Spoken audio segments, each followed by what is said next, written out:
Hello, friends. Let me load up the live stream quickly just so I can check the chat. There we are. Excellent connection. Good. Let me know if I need to edit anything, like in terms of the sound or anything like that. Hello, Charcoal. Hello, Mickey. Hello, Mr. Forget about it. Chief Firehawk. Oh, God. Okay, there's a lot. Okay, everyone's here. Does the stream sound good? Joshua says poop. That could be a joke, though, right? Sus, somebody is saying. Sounds good. Awesome. Okay. Oh, Jesus. How are we gonna... Okay. Halo in... I guess I could just... Uh-oh. Okay, everything's going wrong already. Halo Infinite. I want to find specifically... Hey, look! It's me! I need to find the Xbox stream on the Xbox channel specifically, because that should be the one with the highest quality. Because I don't think Xbox actually uploaded the campaign stuff, but... Okay, you know what? Why don't we start this off by going over the multiplayer, okay? And then we'll jump into campaign stuff, because I have a lot of opinions on both. Okay. Here we go. That Vidoc was pretty cool, right? Eden or Cardian? Or Chardian? Oh, God. Okay. Says, greetings from the Melon Emperor. Is that melon as in, like, the fruit? Add to the list. Says, good day, late night. That is pretty funny. I don't think I can make a joke about it right now, but just the fact that you're a good day, then followed by the name, which happens to be late night. Thoughts on custom AI? I've got a lot of thoughts. Why don't we... I've got too many thoughts right now to organize. So I guess something that could be awesome is why don't we just go through everything frame by frame, you know? So, okay. I'm going to not stream this at 4K. Why don't we do something a little bit more reasonable, like 720p? And then we will slow down the footage. That way I can keep up with it. Okay, so I'm going to just tell you guys what I've been thinking about. All right. Sliding is back. It's, it's okay. Okay, this cutscene. If you remember in Halo 4, there was an opening cutscene when you start up the multiplayer. I don't think this was just made for a trailer, because it looks too chopped up, I assume that there is something a little bit more long form behind the scenes, and they chopped scenes out of it to put into this trailer. So I'm assuming this is going to be in the game in some capacity. Thoughts on the battle pass. Okay, so everybody, we're gonna get to that. Don't worry. This is the reason I'm starting off really boring by just going through everything is mostly for my own sanity, just so I can organize my thoughts together. There's the Bulldog. Something kind of interesting is, Woodsy Jones says, how are you doing in life? Love your channel so much. Also, this was my last $5. Oh, no! I'm so sorry to hear that about your money. I hope you're doing good, Woodsy. I'm doing pretty well, personally. But about the Bulldog, quickly.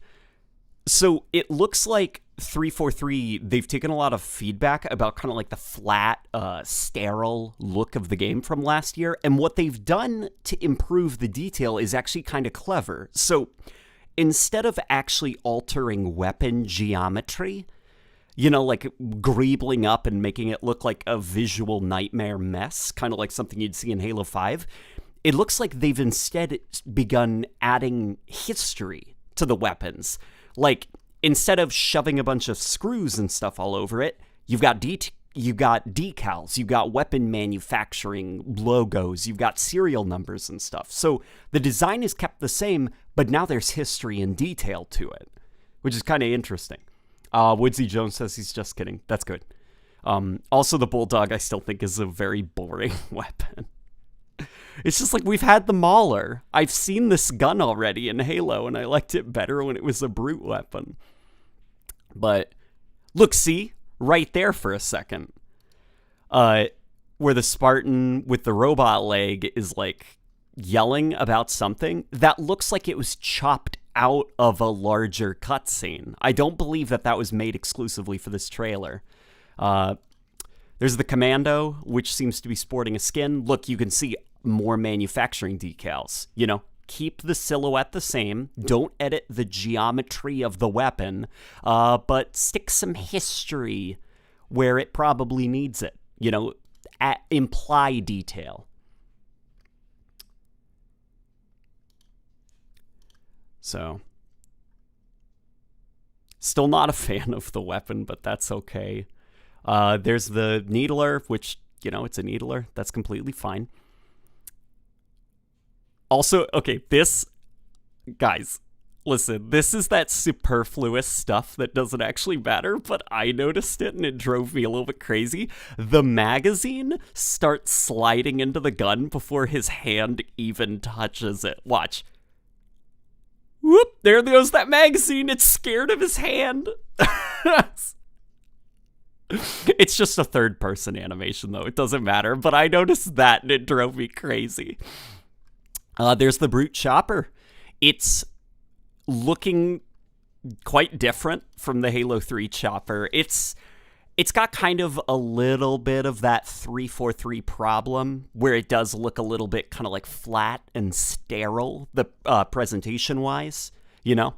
I do think the paint could be a little bit less uniform, you know? Like, let's tone down a bit of the red and show some of the history underneath it, because at least the way I'm taking it is, okay, this thing, you're driving it through fields and stuff. It's constantly being shredded up by tall grass and stuff like that. The paint wouldn't look so clean, you know? It would look extremely chipped up. But, it's not a bad design. I like the Chopper a lot. I like how angry this glare is underneath here. I'm assuming that Halo Infinite will have no motion blur effect, just like Halo 4 and Halo 5, which is a little bit disappointing, because Halo 3 applied a pretty cool-looking motion blur effect to the wheel when it was in motion. So I am worried that the presentation of the Chopper in Halo Infinite is gonna have that kind of like flat Halo 5 look to it, but that's just me. It's okay. There's, we got a couple of vehicles. We got what looks like a Rocket Hog. Something that is a little bit interesting is the Rocket Hog is not firing a volley. Look, see? One rocket shoots out. There's no volley there. So is the Rocket Hog mechanically having some changes? There's a Ghost over there. 2 Wasps, which are boring. You know, the Wasp is just a Banshee. Fully automatic firing mode with explosive secondary mode, and it's a single aircraft, like single-man aircraft. Like, I wish that we could, like, you know, throw this in the trash and bring back the Falcon, because that mechanically separated itself from the Banshee, but I guess nothing says that we couldn't see the Falcon. So there it goes.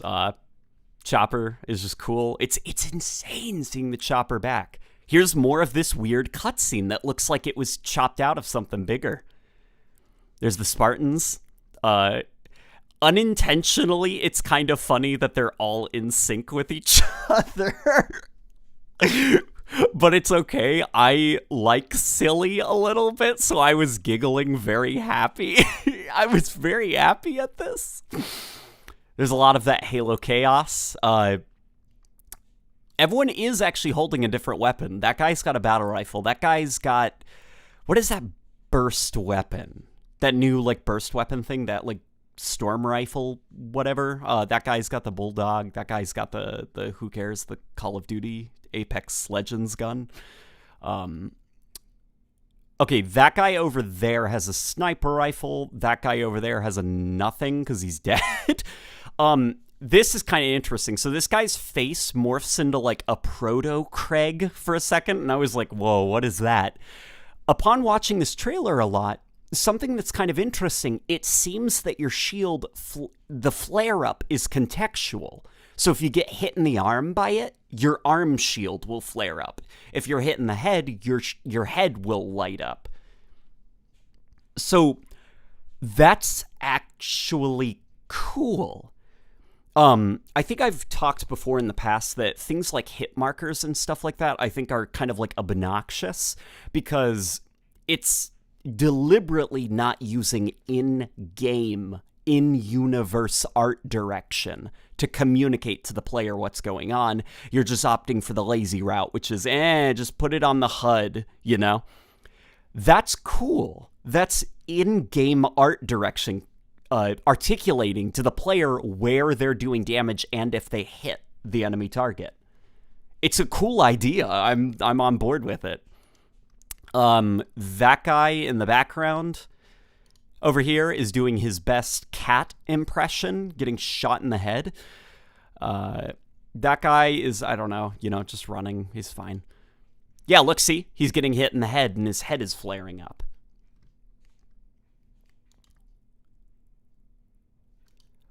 Somebody was saying that they wish that the game had blood. The game does have blood, and I'll show you. I got really excited.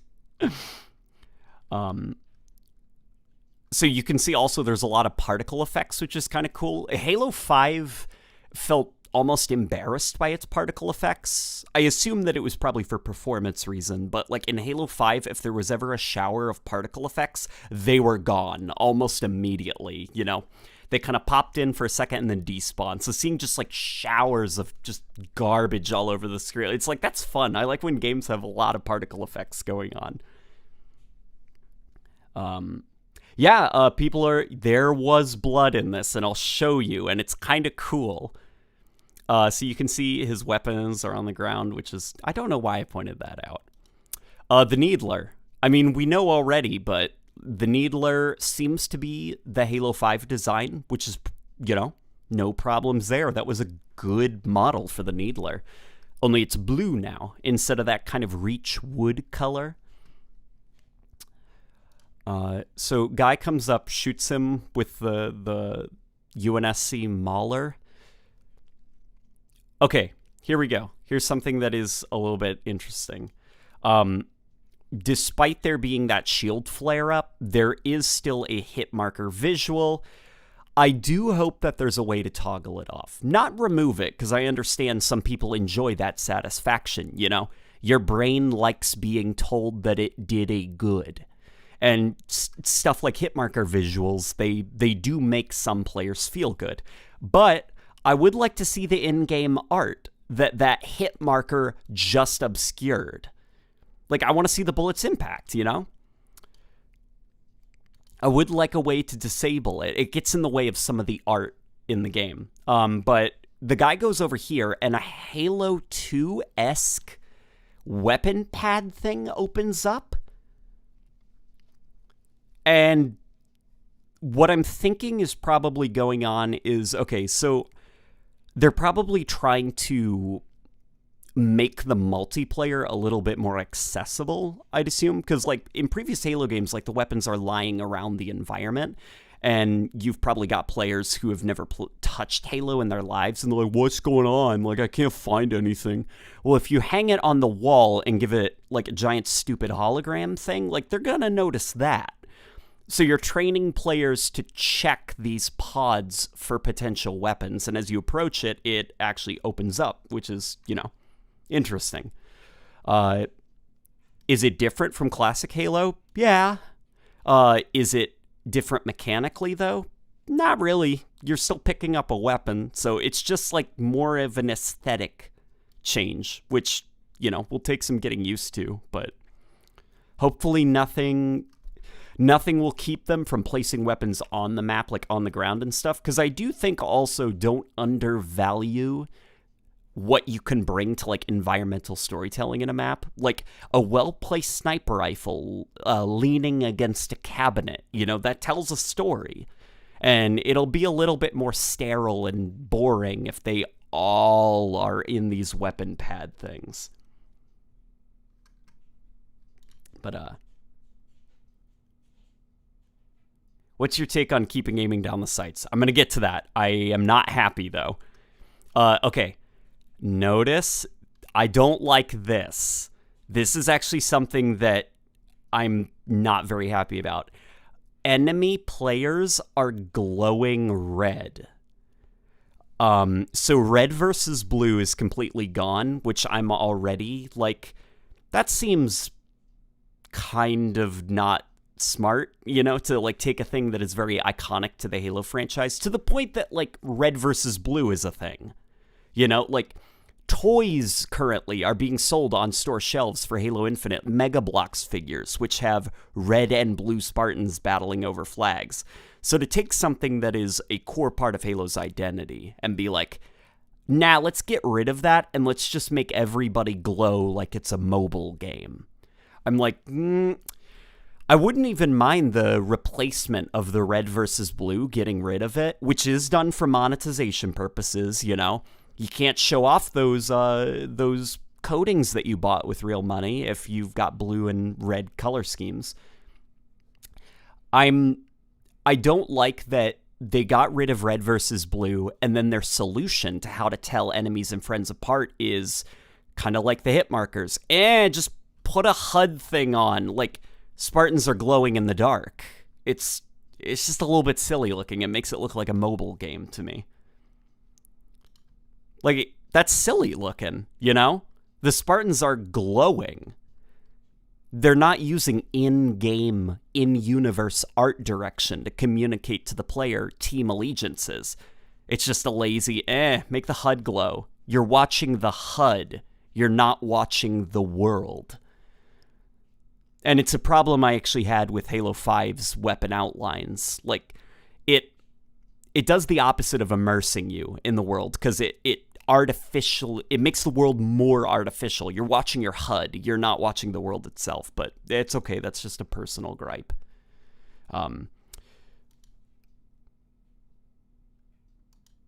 Let me see. Removing red versus blue is not smart. Yeah, but dude, that gives the player a feeling of uniqueness. It sucks to only see your armor colors on free-for-all.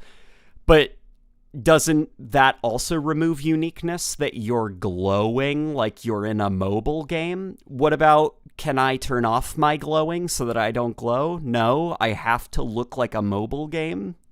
Okay. As well as it removes a bit of room for error. Like, you can't sneak now, because the HUD is literally grabbing your eyeball and saying, over there, look, he's glowing, shoot at him. Like, also, don't undervalue room for error. How's a player supposed to get better if the game is holding their hand and treating them like a baby? It doesn't trust that you can't tell there's a player over there, so it literally makes them glow.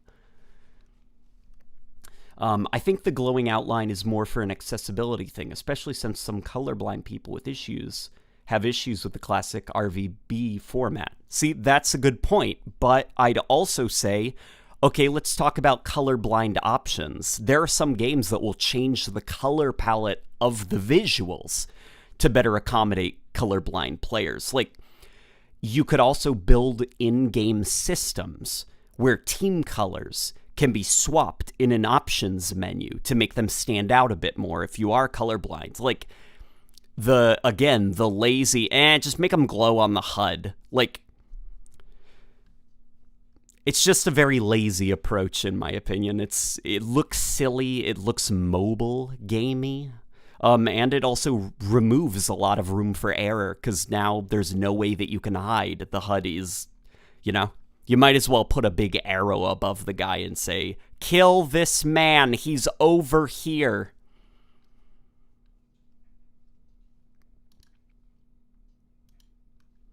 What I am also concerned about a little bit is that removal of room for error, how it's going to impact the game, you know? I don't want the game to get sweatier and sweatier as time goes on, because, well, now players don't need to think. The HUD is telling them exactly what to shoot at all times. And it's like, okay, so other skills are going to start improving. Players are going to get more aggressive because they're identifying targets much faster than they used to. And I'm worried that a snowball effect will get created by this. It's just, you know, use in-game art direction to communicate these things. Don't just have like a lazy HUD thing. Look, that weapon pad, it's got a hologram of a commando on it, so that's how you can tell. What's interesting is the campaign has these holograms as well, but we'll get into that. So, okay. Grenade thrown. This man appears to have a robot arm, possibly. I did see like a robot leg and a robot arm earlier, which is pretty cool. You can make yourself like a cat from Halo Reach. Ramen Ninja says the hologram or the glowing seems subtle. See, I don't think it looks subtle. I think it looks extremely loud and almost distracting. It takes me out of the game every time I see like a mobile game character running around. Look at all those particle effects. Here's an interesting part. Oh, you know what? I totally forgot to mention a motion tracker was thrown. Some kind of... I'm not a big fan of these kind of things in video games. It's like a weird, almost like mutual psychosis. I don't know how to describe it. Every video game under the sun has that thing where you shoot a sensor dart into a room and it makes enemies show up through walls. And I don't think there's a single community that likes that feature. The Call of Duty crowd wasn't a fan of it when Call of Duty introduced something like that. The Overwatch crowd seems to think it's obnoxious, but it's okay. What is cool about that is notice. The player has to pick that up. It's a pickup. So if that ever does get obnoxious, that you can just like wall hack, nothing stops the developers from just removing it from that map.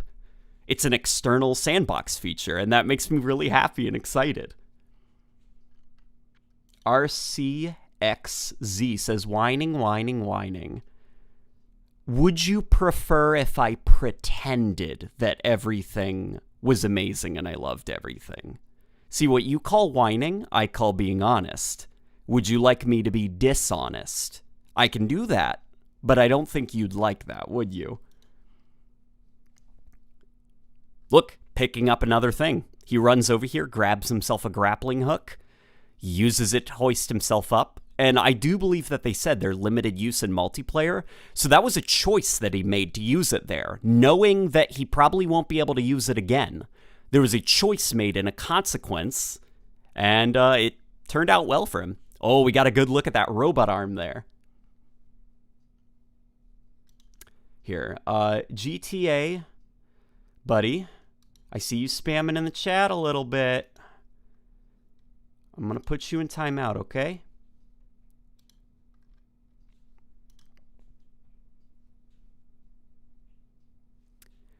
So this thing is interesting. It looks like a Forerunner device. It looks a little bit more like a classic Forerunner device as well. It's got that kind of like blocky, mechanical look to it. But what is kind of interesting is it looks manufactured, like to the point that it has like a trigger guard and everything. It has a grip for human hands. It has like a human trigger. So I'm wondering what that is. It doesn't look Promethean, like it doesn't have that kind of like weird looking techno-organic Promethean art style to it. The bolts that it shoots out are like purple, which is kind of interesting. So I don't know if that... It's clearly a shotgun thing, because it does that, like, it's that annoying kind of like modern trend in games where everything needs to fit into weapon archetypes. The shot, like, there needs to be a thing that kind of looks like a shotgun, and that thing looks a lot like a shotgun. But this is kind of cool, actually.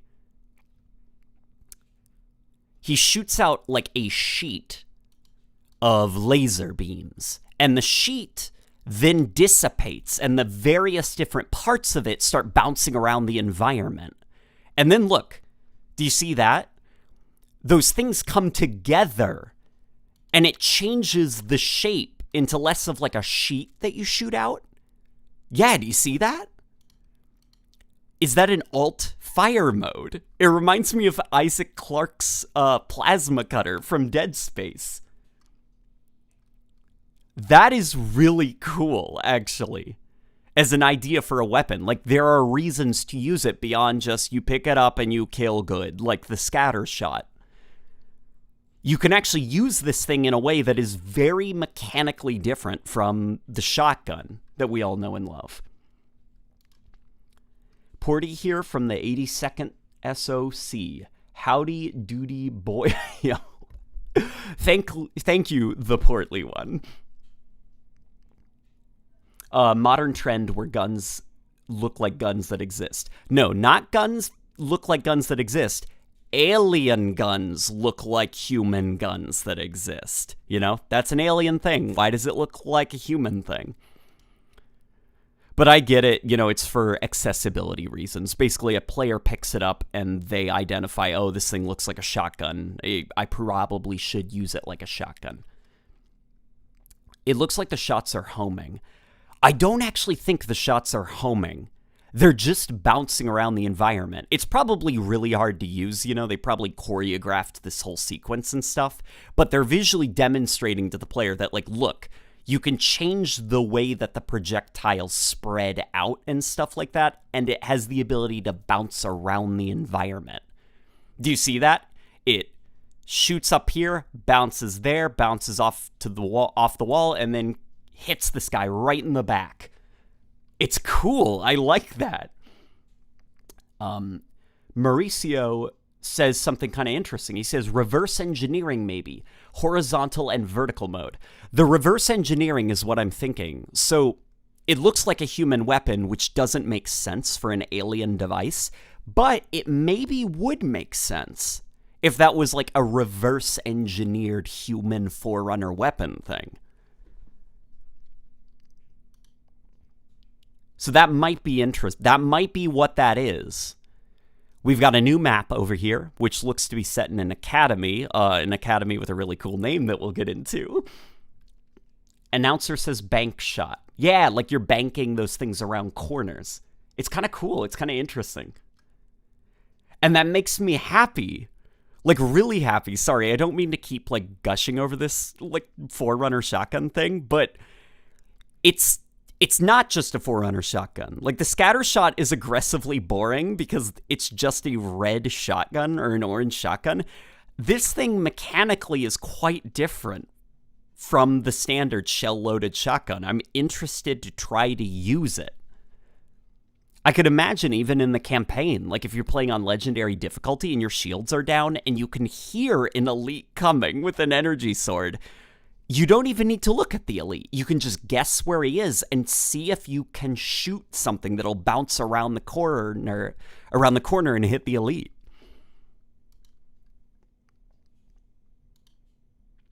It bounces. Who designs a gun that bounces? This is the worst gun ever of all time.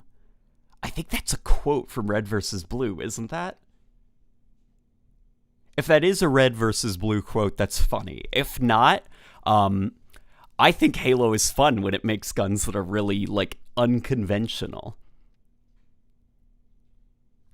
Joe Cat says, so pushing the scattershot's single interesting gimmick to a more interesting level. Yeah, it's like taking some of the things that the Halo 4 and 5 did, where it's like, no, don't be anxious. That was an interesting idea you had. Bring that out more.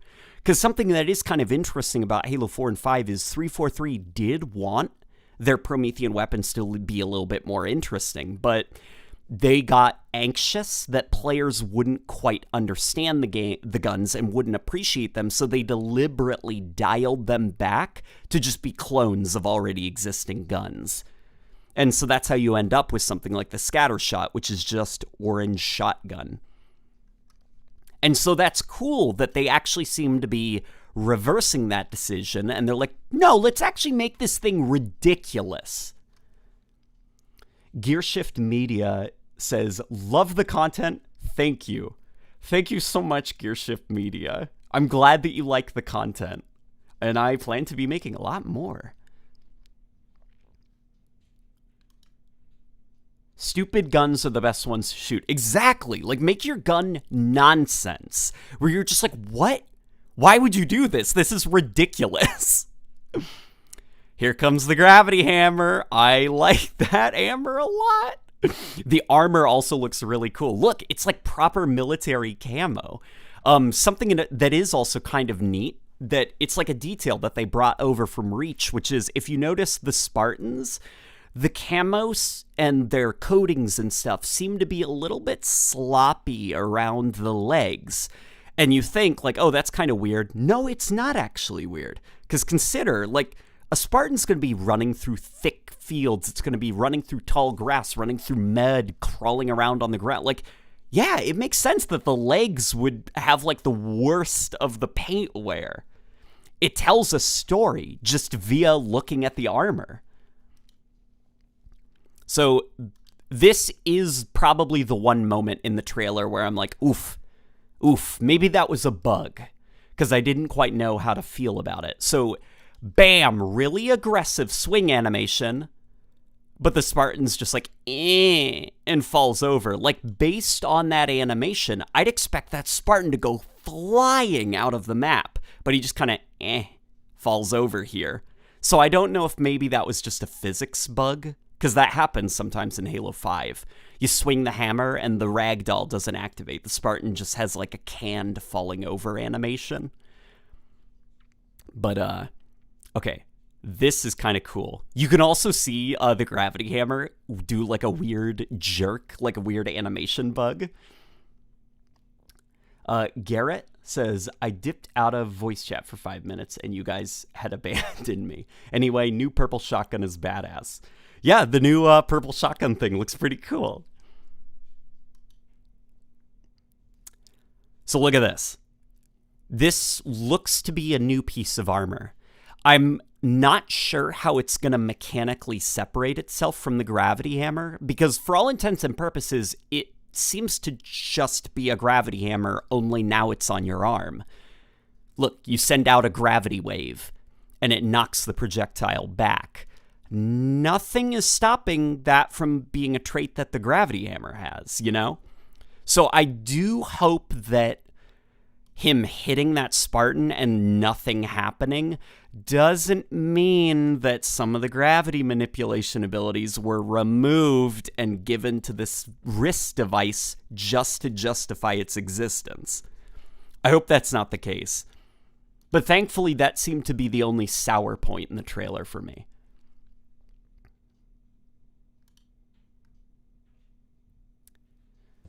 So he knocks back that guy's noob combo. We also get a much cleaner look at what is clearly the Halo 5 plasma pistol model, but it's gotten a recolor, and one that actually fits it quite well.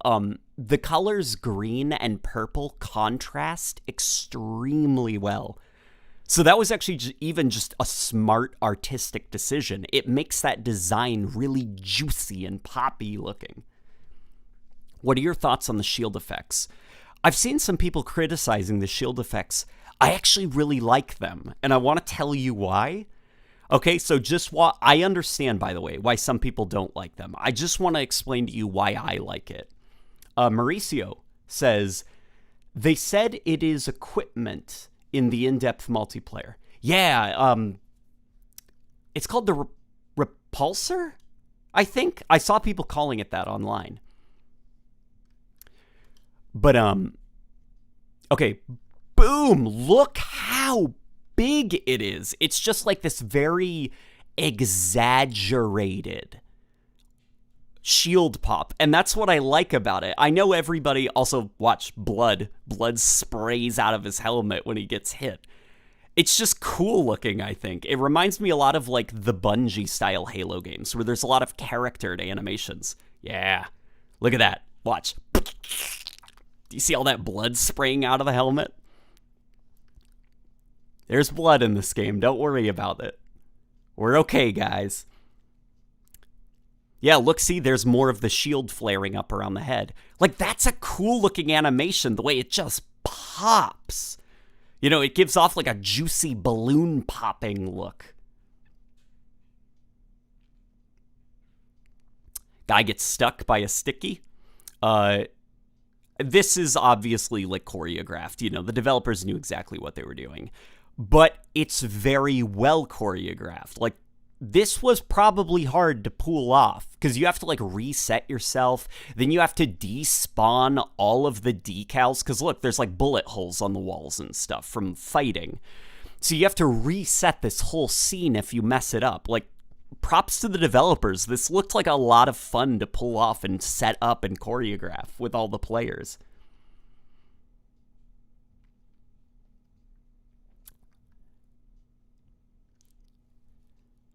He's also popping these little kind of like, I guess squares. I was going to call them honeycombs for some reason. Also, the Avery Johnson Academy. They named this place after Johnson. So even after death, our sergeant guides us, to quote Halo 3, or your sergeant guides us. It's cool that Johnson has been immortalized in the Halo universe by this academy. I have seen the multiplayer overview. Don't worry, we're going to get to that, okay? We're being patient right now. We're going to be walking through this slowly for the sake of my own sanity. The shield flare is too loud for my taste. The visual, it entirely covers the Spartan model for a second and distracts from the moment-to-moment fighting. Oh, so it is very loud, but I think it's okay that it's loud because of how fast it is. So watch this. Boom! See, and it's done. It's just there for not even a quarter of a second. It's just this big pop. Look, see? Boop! And it's done. That's why I don't mind it. It's very loud, it's very juicy looking, and it doesn't overstay its welcome. You know, it's in and then it's out. Check out how fast he shoots the BR out of sprint. I also noticed that. The sprint is really slow in this game, which, hey, I've got no problems with that. And it also seems like they really are trying to make the movement feel a little bit less like Halo 5, a little bit kind of like clunky and awkward. Like, look at that. He immediately cancels the sprint and starts shooting. Favin says, yo. Favin is in the chat. The BR scope is odd. It is odd. If you guys want to hear me nitpick for a second, this is more superfluous stuff that doesn't actually matter, and this is not a problem, but this is a weird view model for the BR. It's not very flattering looking, and I couldn't figure out what it was that didn't sit right with me, because the angle at which the player's holding it looks completely fine, right? There's nothing wrong there.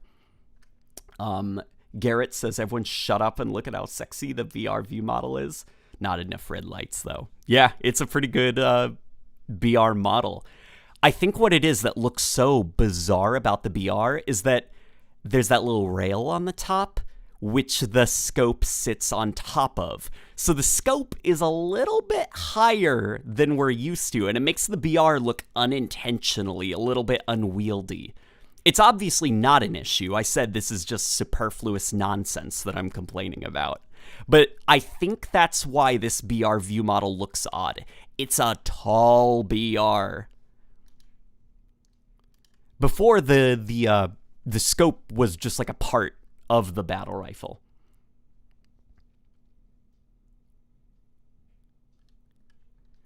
So yeah, again, that's a hard thing to pull off. Like, I mean, not for like pros, but just in terms of like the developers who are creating this trailer, because they got to do this whole thing. Then he's got to run over here, and he's got to be able to accurately stick that guy while also making sure that that guy dies at his correct key. Like, this is hard. It involves a lot of actors and a lot of practice and timing. So just for trailer purposes, I think that that was a cool sequence. Are you concerned about shield flares or the overshield effects compromising the new friend or foe system? I am. I don't like the pocket overshield, and I can tell you why. I don't want to be in a gunfight with somebody, and they're like, surprise, I just now have more health than you. You know?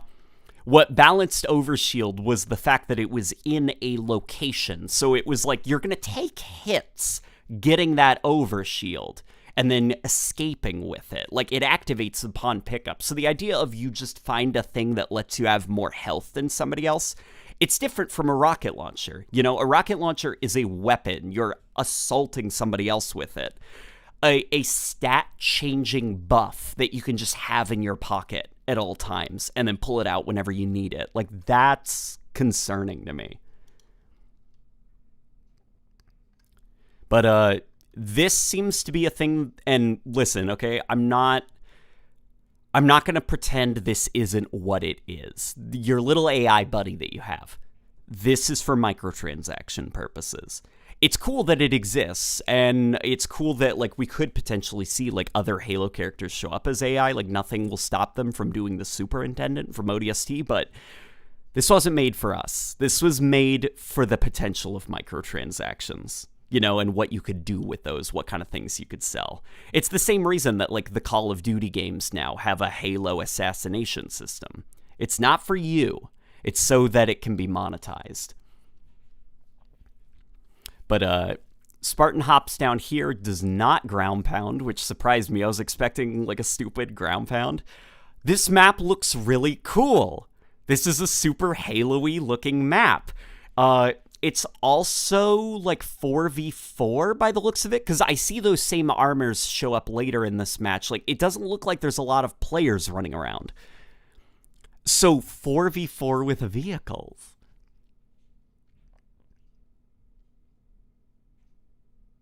I think it should be called Medkit. For the overshield? Oh, mechanically, overshield is very different from a medkit. But I can get into that. Oh, wait, they specified these are cosmetic? Just clarifying. Your little AI buddy? Yeah, it's like a thing you can select and equip, and I assume they'll be selling new AI buddies and stuff in battle passes and whatever. At least it's still cosmetic.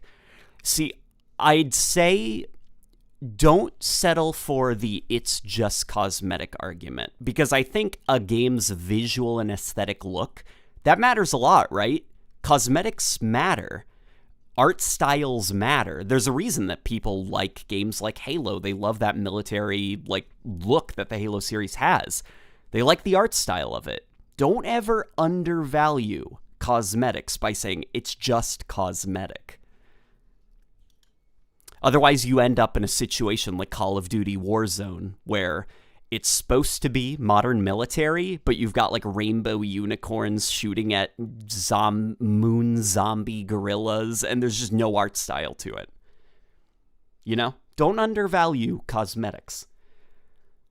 We see him use a grappling hook to pull a weapon over to him, which is like, okay, you know? That's interesting. It's not just being used for mobility purposes. There are other applications to it, which is kind of interesting. Obviously, it can be used for mobility because we do see the player use it. I also do like that look at this little animation.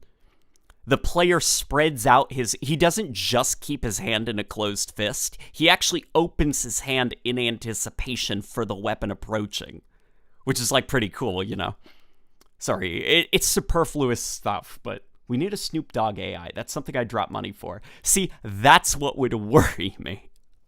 That's what I'm worried about, is that we're going to see a Snoop Dogg AI, and that a year from now, all this Halo-y stuff we're seeing in this trailer, it's just going to be a mess of rainbow unicorns shooting confetti rainbows, you know, because of the battle pass, kind of deconstructing the art style with the it's just cosmetics that they're selling to us. I hope that's not the case, though. We see him use the banished skewer, which is shoulder mounted, because it's like a launcher type weapon, you know, fitting that video game thing of kind of unify all weapons profiles under certain archetypes, which is like, it's fine. I stopped being angry about it, unfortunately, a while ago. He uses it to completely blast this warthog off the map, which is kind of fun. The destruction seemed pretty good. Grapples up there. The AI seems to be just seen by you, so a dumb AI voice will only be seen by a single player. Oh, you know what? If that's the case, then I reverse my opinion on the Snoop Dogg AI. If somebody wants to buy a Snoop Dogg AI, that's completely fine. I reverse my decision. If I have to be subjected to a Snoop Dogg AI, then I'd have a problem. But if it literally is just a personal thing that you only see on your screen, then okay. Yeah, let people buy a Snoop Dogg AI if they want. Remember the pizza assault rifle. Yeah, the pizza assault rifle. That's what I'm worried about. He gets into the UNSC Banshee over here. I don't like the Wasp. I'm sorry. I'm not going to pretend to even care about the Wasp. It's just a Banshee. Yeah, the Warthog destruction physics look pretty cool. This map, I am really liking the aesthetic. I also like the God rays coming through the thick cloud cover here. So what's kind of interesting about this is, from somebody who has gone to Seattle a couple of times, like Washington State, this doesn't just look like a Halo environment. They also have the color palette of Seattle, Washington. Like, it's always overcast in Seattle, always like gray skies and stuff like that. So just this mountainous, like the grass even in Seattle has a very weird, desaturated, almost blue color tone to it. This looks a lot like Washington. So that was kind of cool looking at this and being like, oh my god, it looks like 343 developers literally went outside and started taking pictures and designed this area around what their environment looks like. Wasp is a poor man's Hornet. I wish the Wasp was a poor man's Hornet. It's a poor man's Banshee.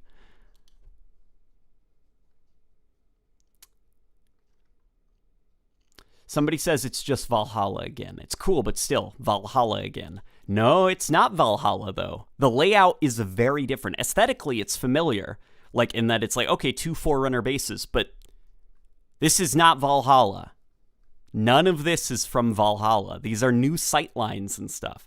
You got the classic Scorpion back. They threw the Halo 5 generic tank in the trash, which I'm happy about, you know? Part of the reason that I actually like the classic Scorpion, you know, I'll clarify that, the generic tank dig. The reason it's called a Scorpion is because the extended tank treads in the front, they look like claws, and the raised turret on the back of the thing that kind of hooks in the front, it looks like a Scorpion stinger in the attack position. It's a Scorpion tank. So when you take the Scorpion and you get rid of all that and just make it look like a generic tank that you'd see on like the news,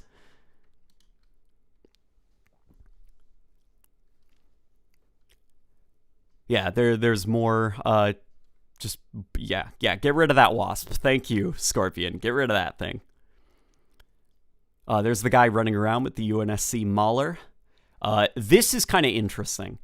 Look at this. You see the Ghost loses its thruster and it begins dipping in response to it. Look, the Ghost loses a bit of its balance. It starts dipping. So I wonder almost if the handling will be affected by the way that you destroy the vehicles. That was cool seeing that. I live in Washington. If you ask a kid what color the sky is, they'll say gray, says TK421. Yep, exactly.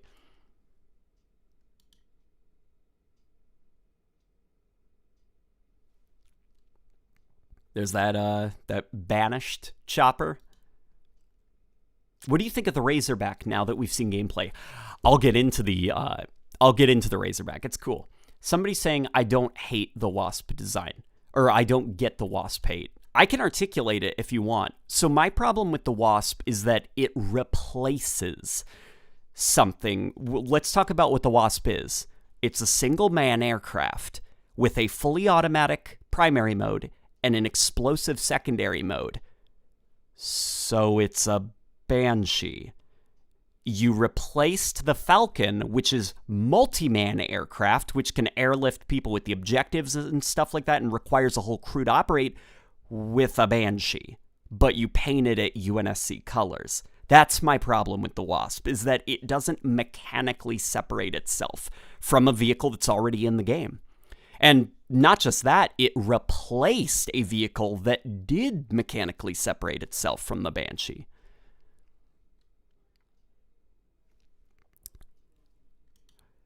You also probably noticed those hexagon pillar things.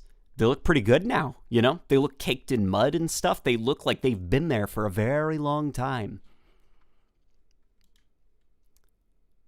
But it controls different from the Banshee. It controls different from the Banshee, but in function, it is still kind of just a Banshee. I'd argue, why not just make a new vehicle? Or better yet, bring back an old vehicle that is very different from the Banshee. At least the Hornet had passenger capabilities. Yeah, it's that mechanical separation. The Falcon and the Hornet, I can't call those just Banshee clones because they operate extremely differently from the Banshee. The Wasp, though, it's just a Banshee. Even down to its utilities. Fully automatic primary mode, explosive secondary mode. Single-man aircraft.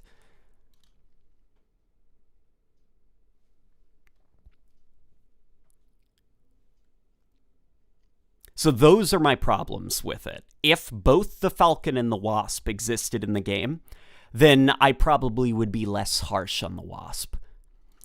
Interesting up there, you can see a green glare, which the Vidoc that released today clarified was a drop pod, kind of like you see on Delta Halo. So you'll find weapons in there. Basically, it looks like for big team battle, weapons will be falling out of the sky that you can fight for, which is kind of cool. What vehicle would you rather have in Infinite? The Grizzly or the Colossus or something else? Definitely something else. Because the Grizzly, I don't think Halo needs 3 tanks. And the Colossus, I mean, I'm not the biggest fan of the Mantis in general because I think it takes away from the cool factor of Covenant walkers like the Scarab. Like, what made the Scarab cool is that it's a walker. It's this giant, like, kind of like bipedal, or it's not bipedal, it's a quadrupedal, I think. It's a walker. And so when you give the UNSC also a walker, it's like, oh, so everyone has walkers. So there's nothing alien about this. Like, everyone has a walker. Walkers aren't special in Halo. So I'm actually not a fan of the Mantis for that reason, because I think it takes away a bit of the cool of the Covenant Walker vehicles. I disagree about the Hornet. It's really just a Banshee with extra seats. Well, see, that I think is an oversimplification.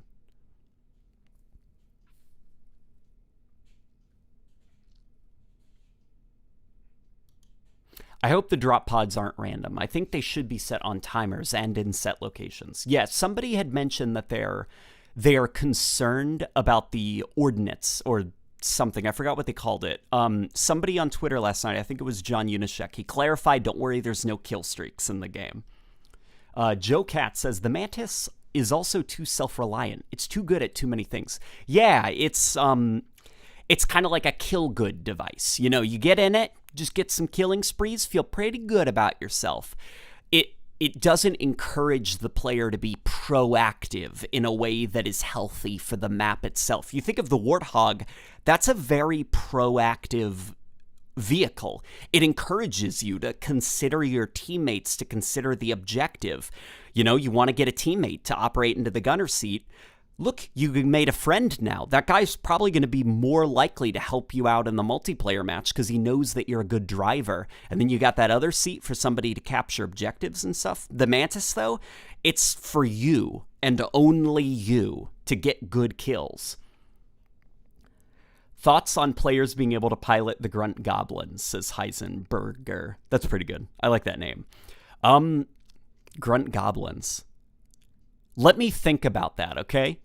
My instant, like, out of the gate response is, no, it's called a Grunt Goblin for a reason. But for the sake of custom games, I don't know, maybe.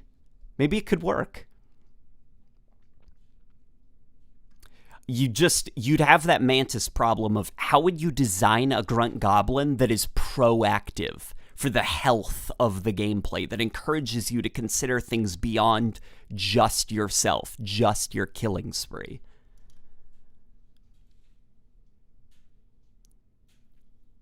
That would require having competent teammates. A Mantis would let one player on a bad team have a better fighting chance.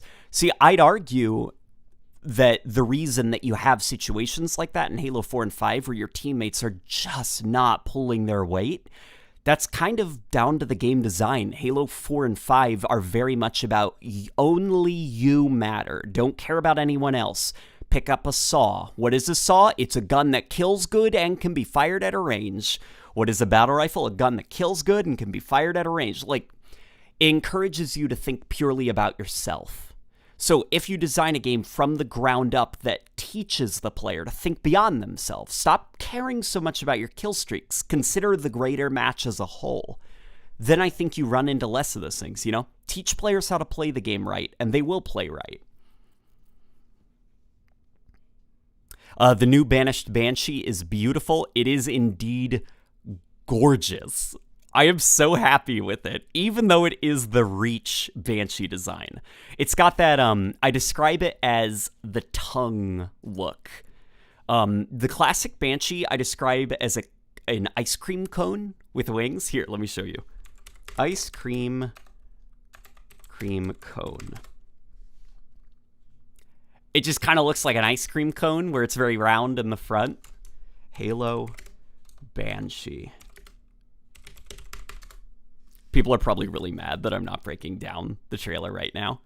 See, it's got a very ice cream cone look to it and stuff.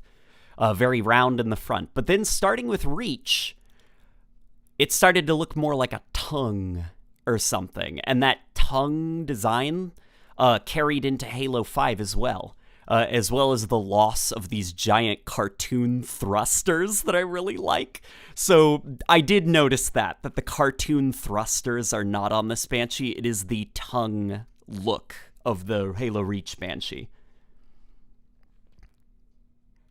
That's more superfluous stuff that only I care about. Scope glint on scoped weapons to let you know if players are aiming at you, which is a thing that, like, kind of Battlefield started doing. Obviously, Battlefield didn't invent it, but it started doing it and popularized it, and Halo 5 jumped on that when Destiny began doing it.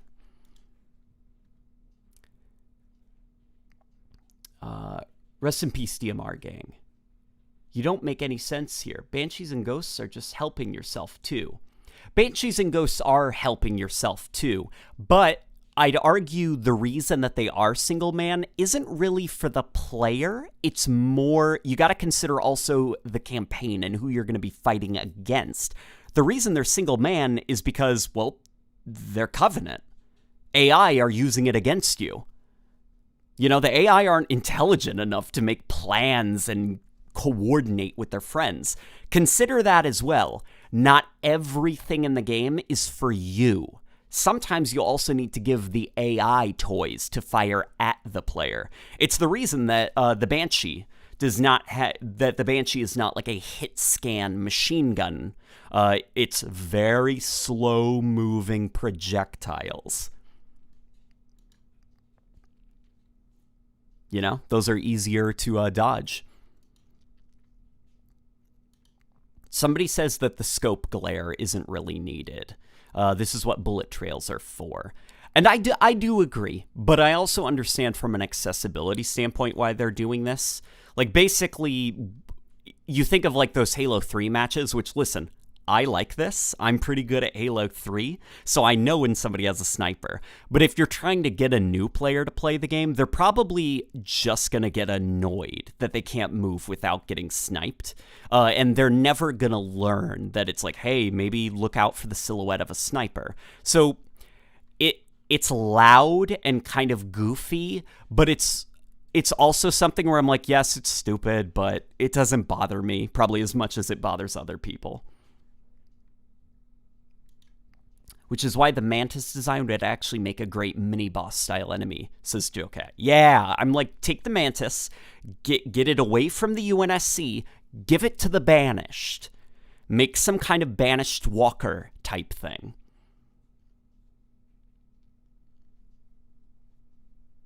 I like that the engines are gone. It makes the Banshee look more sharp and jagged, very Banished in my opinion.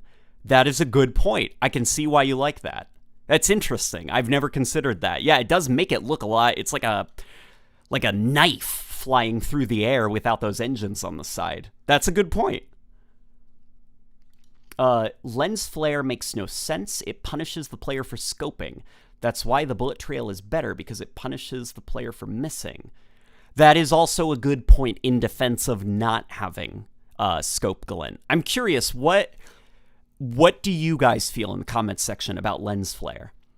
Malachi Roberts says the lens flare is ridiculously bright, though.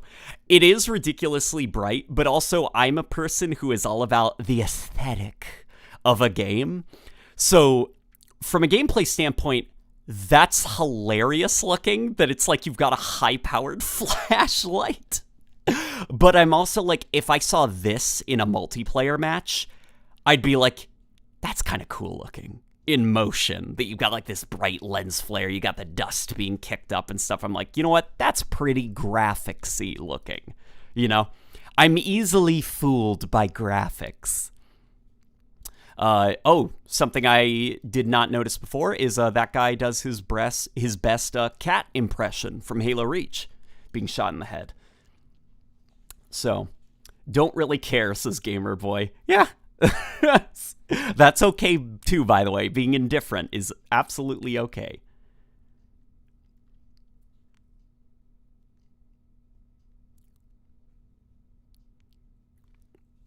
So here we go, he's getting into his Banished Banshee. Did you notice the aiming down the sights on the AR in the overview trailer? I did notice that. We'll talk about that, okay? We'll get to that. I did notice that. Just this usual stuff, like we know what a Banshee is, we know what it's doing. Interesting. So the flag here seems to be animating at a lower refresh rate than what the game is running at. But obviously, as the player gets closer to it, you can see that the animations for it smoothen out a little bit. So, you know, take that with what you will. Also, it's using an old Halo 2 logo. One of the teams in Halo 2 had a little cobra, and it looks like that cobra's back. So that's kind of cool. What is a little bit concerning, though, about the fact that they nuked Red versus Blue and instead gave everybody a mobile game, neon glowing outline, how are you going to tell who is who? Is this red base? No, because every enemy is red. What about blue base? Everybody is also blue from their own perspective. So it's like you've muddied up the way to tell who is who. So what I'm wondering is if this Cobra thing is now what they're going to do. Like, you've got Cobra base and then you've got whatever base. I don't like the fact that Red versus Blue is gone. But wasn't it Halo 3? I believe it was Halo 2. The logo was in CE as well. Well, there you go. Jesus Christ, people will complain about the most minor things, says Adam Reyna. Is that in response to me? Or to the people in the chat? Because I'll tell you what I told the other guy. Would you prefer if I lied? Would you prefer if I pretended that I liked everything and was dishonest? Because I can do that if you want, but I don't think you'd like that. Love how the flag looks like the flag on the Brute Captain, also from Halo 2. Also, hi, Alex, who is watching. Yeah, somebody also noticed that the flag is holographic, and it kind of looks like the Brute flags from Halo 2. It's also leather straps on it and stuff. If we're going to talk about Brute stuff, the leather straps, the giant cartoon spike here, is this like a Brute flag? Is that why it's holographic? Because it does kind of look like something the Brutes would make. So that is cool if that's the case. Look, we've got another weapon pad. Seems to be holding a plasma pistol, just judging it based off of the size as well as the color. They took out red versus blue. Yeah, unfortunately, red versus blue is gone. And what they replaced it with is every player now has a big mobile game like red and blue outline around them, which is disappointing. But that seems to be like a rocket launcher that was fired. Who knows? You can see the exposed engine. You can see sparks. They confirmed in a Vidoc that there is a doomed state that your vehicles can fall into when they've sustained enough damage, which we'll get into when we see that. Joe Cat says, wait a minute, are the teams no longer color-coded? They are not. For the sake of mobile game, like microtransactions, basically. You can buy your cosmetics and stuff like that. Now everybody can sport their own colors in multiplayer, and the way that you tell who's an enemy is they have a red outline and your friends have a blue one. And they glow in the dark. There are team colors later on in the footage, LNG. I'm not sure if those are just codings, though. What if red versus blue was a toggle? I'd actually feel a lot better about that, Because nothing stops 343 from then making playlists with red versus blue. As long as it's in the custom games, nothing stops them from throwing it in multiplayer. Joe Cat says, I actually kind of like that personally. Lets you express your own colors you picked. But I can see the loss of clarity being bad for accessibility. Yeah, it's what I don't like about it is not that they replaced red versus blue. That's more of like a petty issue. What's a little bit more of a bigger issue for me is that what they replace it with is something that is very jarring looking. Like, players are glowing in the dark. Like, the game doesn't trust you to be able to tell who an enemy is, so everybody is glowing. And you lower the skill gap by removing room for error. And now I'm like, okay, now everyone can see everyone at all times. People are going to start getting good with the reaction time, more responsive, quicker at firing at you. And I'm worried that you have a Halo 5-like situation where the player base gets better and better and better and better because you've removed room for error. There's now no hiding in this game. Everyone's glowing. Everyone's highlighted. That is a concern I have, though. It's okay, though, if anyone else is feeling differently, by the way. That's just my opinion. They don't really glow. They do actually glow. I saw one step into shadow, and it was like I could still see him clear as day. We've got a cute little Hamlet reference.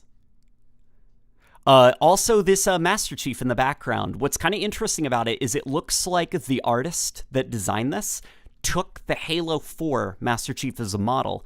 You can tell because he has those chipmunk pouches on his cheeks where it looks like his cheeks are full of food, like a chipmunk, and he has a baseball cap on the front, or on the top. That kind of gives it away as the Halo 4 Chief they used as a base, and they painted over it to make it look a bit more like a Halo 2.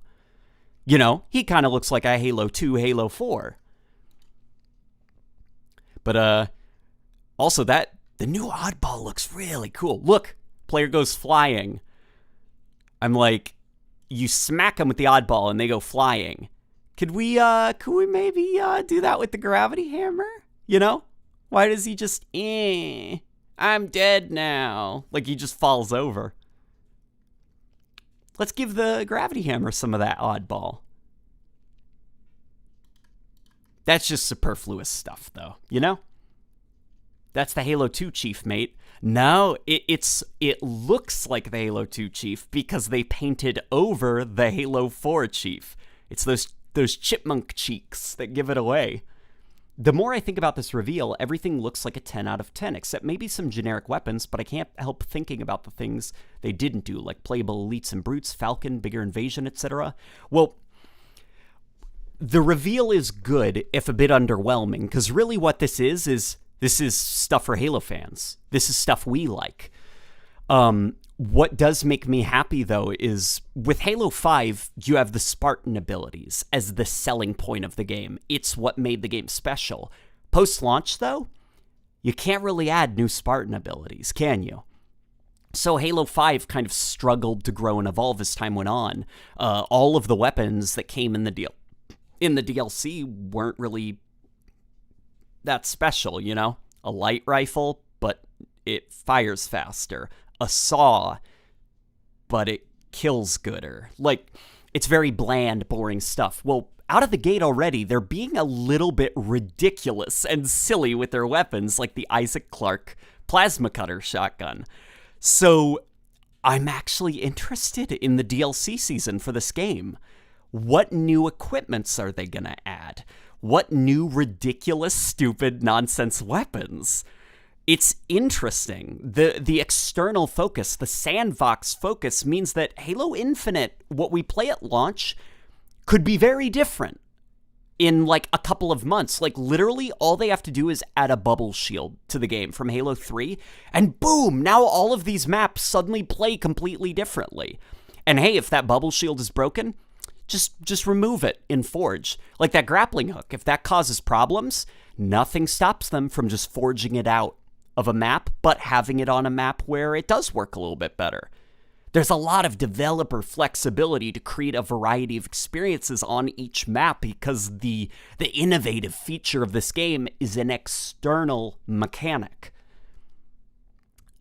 Fida says, I don't want to play armchair developer, but it seems like there isn't a new hook like Warzone in Halo 5, even though we know how that mode ended up. Yeah, that is a concern that we will get into, is there isn't that thing for non-Halo fans. Jera Sunder says, have you seen when everything goes flying after that oddball melee? I did. The oddball melee is cool. I wish the hammer could have a little bit of that, you know?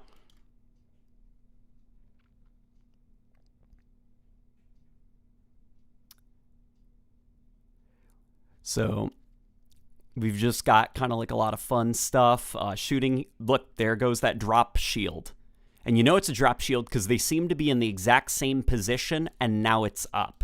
And to be fair, also, we did see Chief throw that same device last year. Here comes the old spanker. It's back. And then boom, shower of particle effects, which I'm very happy about.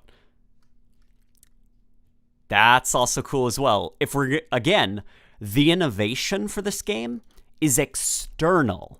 It's not like a Spartan ability. It's not like our innovative thing is that we let players slide, we let players prone, we let players aim down the sight, we let you we let players pick up stuff in the environment to throw at things. Like the fusion coil has been innovated, this external thing. You can now pick it up. It's exciting. There's external things going on. The players are being proactive in these clips. They're searching around the environment. They're thinking about things beyond themselves. How can they turn their environment into a weapon to use against the enemy? Then we've also got the Hayabusa-like armor, which is pretty cool. What's interesting about Hayabusa from Halo 3 is it was a cross-promotion with Ninja Gaiden. It was designed to kind of look like a Spartan version of the protagonist from Ninja Gaiden. The problem with a cross-promotion is it's not permanent, right? So Hayabusa never came back because it couldn't. They didn't have the rights to that character. So Halo has tried to preserve the spirit of Hayabusa going forward by designing very samurai-inspired armors and stuff. And this looks like the next thing. Dalton says innovated? Basically the Halo 3 equipment setup, but with more options. Yeah, and I call that an innovation. You know? Innovation doesn't just have to be the player. Look, they innovated, guys. You can aim down the sights now. One could argue that they innovated by expanding the external sandbox. The gameplay can be kept the same, and you've improved things beyond the player. You've added to it, enhanced it. People are asking me about aiming down the sights. We'll get to that, okay? It's coming, I know. Halo 5's selling point is, look, we made the gameplay Call of Duty. Exactly. There wasn't a lot beyond the core gameplay changes. And the core gameplay changes kind of negatively affected the external sandbox. Uses an explosion to toss the sword to himself. The sword looks amazing. I hope that there's a little bit more gas. Like when you turn it on, you can see the gas really release. Oh my god, Vernarsage says, thoughts on the more clean and manufactured Banished art style. I remember you and I having very strong opinions about it, as do I. I do have some opinions about it. Jeremy Cook, the art director for Halo Wars 2, he described the Banished as not really having a manufactured look. It's more like you could picture them like finding like a door on the ground, like a metal door, and they're like, this will do, and they just like staple it to their chest to protect them. Nothing looks very manufactured. It all looks like they just didn't care about aesthetics. They just used it because it was practical. Where the Banished stuff in here looks a lot more, I guess, refined, for lack of a better term. Like more, the Banished care about their aesthetic in this Halo game, which is interesting.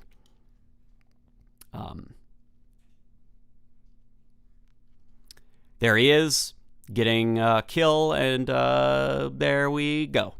You know, not much there. I like the energy sword. I wish it wasn't combat evolved blue. I do wish it was closer to white, because that would let it stand out a little bit better in bright environments. Make it look a little bit less like a... It's got that kind of like Halo 5 look to it, where it seems almost plastic. Just because it's like when you're in a well-lit environment, the dark blue is not going to glow brighter than the white sun, if that makes sense. Like, that's not the way that light works in the real world. So, because this thing is glowing dark blue, and you can see it in a brightly lit environment, it unintentionally looks kind of weird, because it's not behaving how light behaves. That, though, is a superfluous non-issue. You know, that's not a serious issue. It's just something I noticed. There we go. Gets the kill. Multiplayer. Free-to-play. Free-to-play multiplayer. Come on, everybody. Buy your samurai skins. Tall Vampire Lady is competition. Spartan Lorette Agrina. Is that her name? Also, what are your thoughts on the armor cores? So this madam, robot leg lady, because she does have a robot leg. She has a robot ankle. Her name is Lorette, I think. Let's see, there's her robot ankle. Madam Robot, it seems to be kind of like a new character, to the point that they've named her, and Jeff Grimbrother1 on Twitter seemed pretty excited about her, so if he's excited about her, we'll see how it turns out.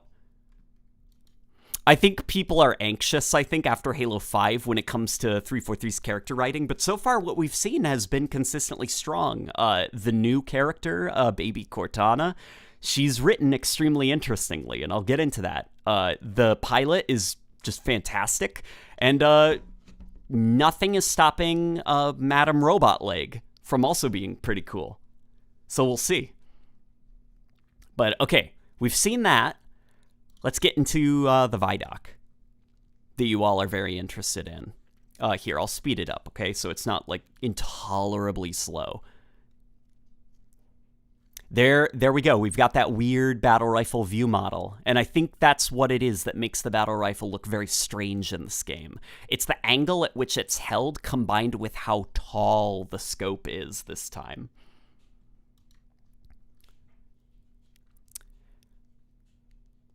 View models are kind of interesting. So the view models are not like the center of the screen, but they are definitely closer to being in the center of the screen looking up at the crosshair.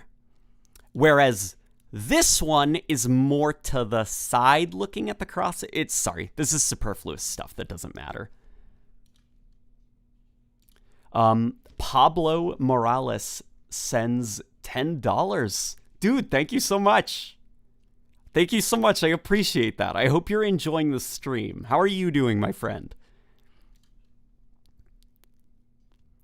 Okay. I think we see somebody in the previous trailer scope in with the commando rifle. And it has the same outline. So I think this player is using the commando here. You can see a player holding like a bomb or the oddball. So, hey, oddball. Needler has an ammo counter now. The Needler actually had an ammo counter in Halo 5. I'd forgive you for not noticing, though, because Halo 5 is a bit much visually. Your point about the Ghost and the Banshee can be doubled to the Grunt Goblin as well. Who says it can't be an AI tool? Yeah, exactly. Consider, not everything needs to be used by the player. That's why the plasma turrets that you can rip off and carry around, everyone's like, buff them, buff them. Whoa, what the hell? Why is this disliked? Okay. Everyone's like, buff them, buff them, buff them. I am of the opinion, nah, keep them the same. They're not really for the player to use. They're for the AI to use against the player. You disliked it. More than likely, I messed up, but that's kind of interesting. Hang on. There's something I noticed over here. No, I think it's in the next frame, actually. The grime on the edges of the display on the BR, they forgot to take off the screen cover. Yeah, it's... Look at that. Back up, back up, back up. Will it being free to play ruin it with microtransactions? I doubt it's going to look like a Halo game a year from now, unfortunately. Look at that. You can see a little bit of like dirt and grime and stuff, like catching the light rays. There's a lot of detail. It looks good. Somebody's saying sus. It was pretty sus, guys. I gotta confess something. I am the world's biggest Killzone fan, and Killzone, as we know, is the Halo killer. So Halo can go jump off a cliff. Killzone forever, am I right? Did I notice the AR ADSing? I did.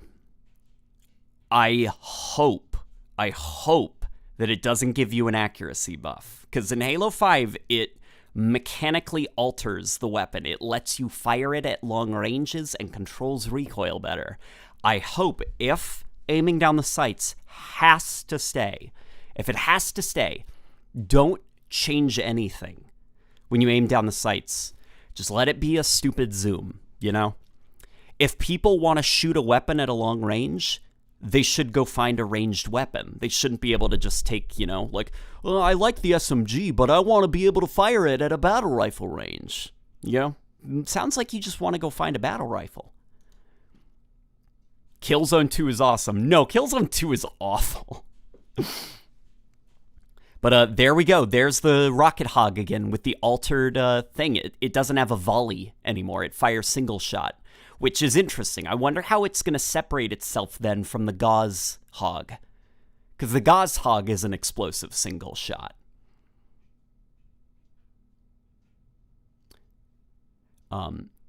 What do you think about the Bulldog having such a high rate of fire? I think the Bulldog is the Mauler. Just you can't dual wield. So what does the Bulldog do that's special? Hopefully, when we get to play it, the Bulldog will prove its worth, but as of right now, the Bulldog has a lot to prove to me. I've seen you before, Mr. Bulldog. I remember when you were called the Mauler, and I liked you better as the Mauler.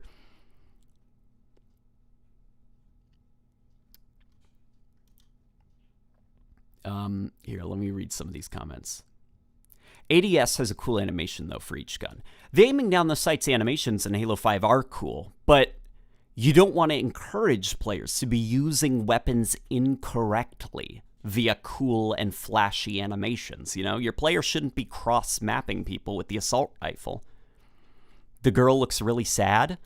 I don't think the girl looks sad. I think they all look extremely tired. I can't imagine the nightmare world that designing a game from home must be. I loved Killzone 2. Unsubscribe, says Stridey Tidy after giving me $5. Okay, let me reiterate. Killzone 2 is a game I would love to love so bad, but it's so just sloppy and bizarrely made that it keeps me from liking it. The Mauler wasn't fast fire, though. Compared to the shotgun, the Mauler was pretty rapid, especially when you dual wield them.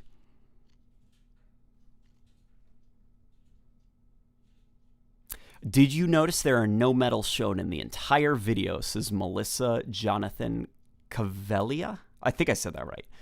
No multi-kills, grenades, or anything.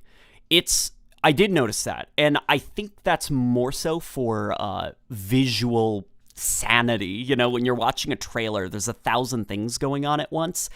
They want to keep things a little bit clean for you so you don't feel overwhelmed. Like, look, in that shot, there's just no health, there's no ammo counter, anything. It's just the mobile game neon glowing outlines and your kill feed. Oh, and the crosshair. I personally like the Promethean weapons in Halo 5. Hope some of them come back, says Katz.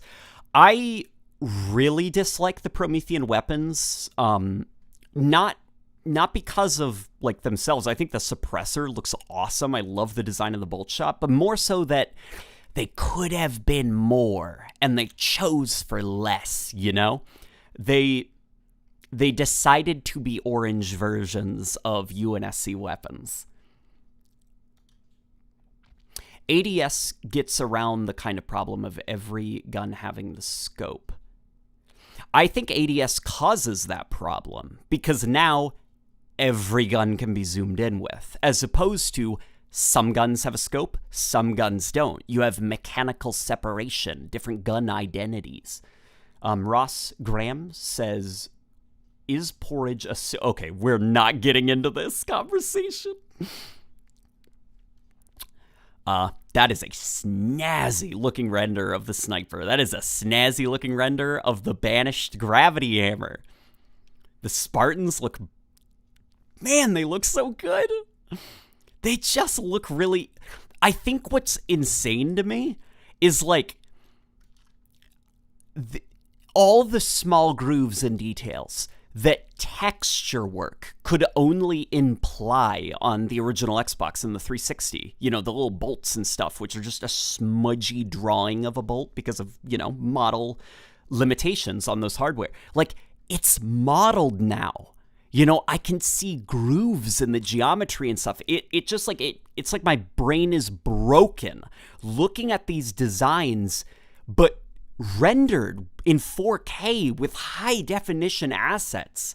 I've never seen Halo with this level of clarity before. It's just weird looking. It's cool. Do you think because the game is pushing customization so much, we will be able to change the color schemes of the armor coatings? I don't think that's the case. If I remember, the way that they revealed the armor coating is like, so if you have a muddy armor coating and the muddy armor coating is orange, you own orange muddy. If you want to get blue, you have to get blue muddy. Like, that's its own separate thing by the looks of it. Is the multiplayer going to be an Xbox Live Gold only thing like Halo 5? No. So Xbox Live now lets you play free-to-play titles without Xbox Gold online. And since the multiplayer is free-to-play, you'll be able to play Infinite without Xbox Live Gold. There's our friend Joe Staten. It's been a while since he's worked on Halo. I'd love to pick his brain. He also looks incredibly tired as well. Those poor developers, man. Because, like, have you ever considered when you're in a development studio, when you're in the same building as everyone, and you're uploading these 4K assets, or it comes down from engineering that, hey, a new build's ready to go. You download it via your own server that's in the building. It's instant, the download. But now if you playtest and you're sharing these high-quality 4K assets between each other, it now has to go through a home Wi-Fi. You have to download like a game's worth of data to playtest stuff. So I'd assume that like the process of developing Halo Infinite is really stressful from home compared to being in a building. That's probably why they all look so tired. It's hard developing a game from home. Sir, we need to know if porridge is a soup. The people need this knowledge. Is porridge a soup? Porridge is more of like a gravy, right? Blue Dragon Music Promotion says, do you think they will add playable elites further down the road? Hey, nothing's stopping them. And I actually thought about this the other night. I was like, all right, we'll fight fire with fire. Cosmetics, purchasable cosmetics, microtransactions. You don't want Spartans to look too stupid, right? You don't want to get away from the look of a Spartan. Well, an alien? You could probably get a little bit weirder if you had aliens that you could play as, you know? Like, bring back playable elites, and their armor you can make as stupid as you want, and you could sell that stupid stuff for real-world cash. But, oh, people are getting ridiculous. They are not happy that I called it a gravy. Is ketchup a smoothie? Well, a tomato is a kind of fruit, right? So, yeah, ketchup is a smoothie. It's like they gave them tactical reach armors with the Halo 3 body type and added some Halo 4 and 5 helmets, and somehow it just works. I think they're giving us the perfect compromise here. Not just a compromise, though. Like, this is just genuinely really strong art direction in that, okay, imagine a child. This is the way I always pitch it to people. If you showed this to a child and told a child to draw it, they probably would be able to. It would look atrocious, but the child would probably be able to identify the important parts of the armor. It kind of looks like it's wearing a diaper. It has a thing on its chest, and it's got these big shoulder pads. Like, a child would be able to recognize the important parts of the armor. It's identifiable. It's identifiable. It's sleek. It's very, very defined. You know? I can close my eyes and visualize the individual parts of the armor, whereas with the Halo 4 and 5 stuff, I can't really. You know, it's doing a lot. Feda Murphy says, I think the problem with the banished vehicles is that because Halo Wars 2 was an RTS, the red was used to stand out. Purple has always been used by the Covenant, and it was never as harsh in the FPS games as it was in Halo Wars. Definitely. The like red, everything is red, is because Halo Wars was an RTS game, where in the first person, you have a little bit more visual clarity. So the red does look jarring. It doesn't translate quite as cleanly into first person as it did in an RTS. And, well, it was made for an RTS game. But on the flip side, it has an interesting side effect in that it feels kind of like you're playing an RTS from the first person. It's like, this is crazy. All these designs pop so much. Ross Garam says, Jummy Xperia will be remembered. That is an old reference to a Twitter in-joke at the expense of our good old friend Lucathy, Hidden Xperia.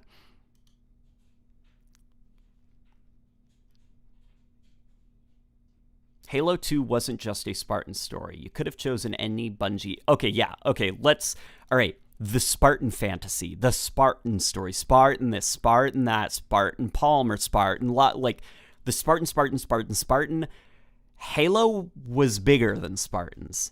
It wasn't a Spartan experience. It was a Halo experience.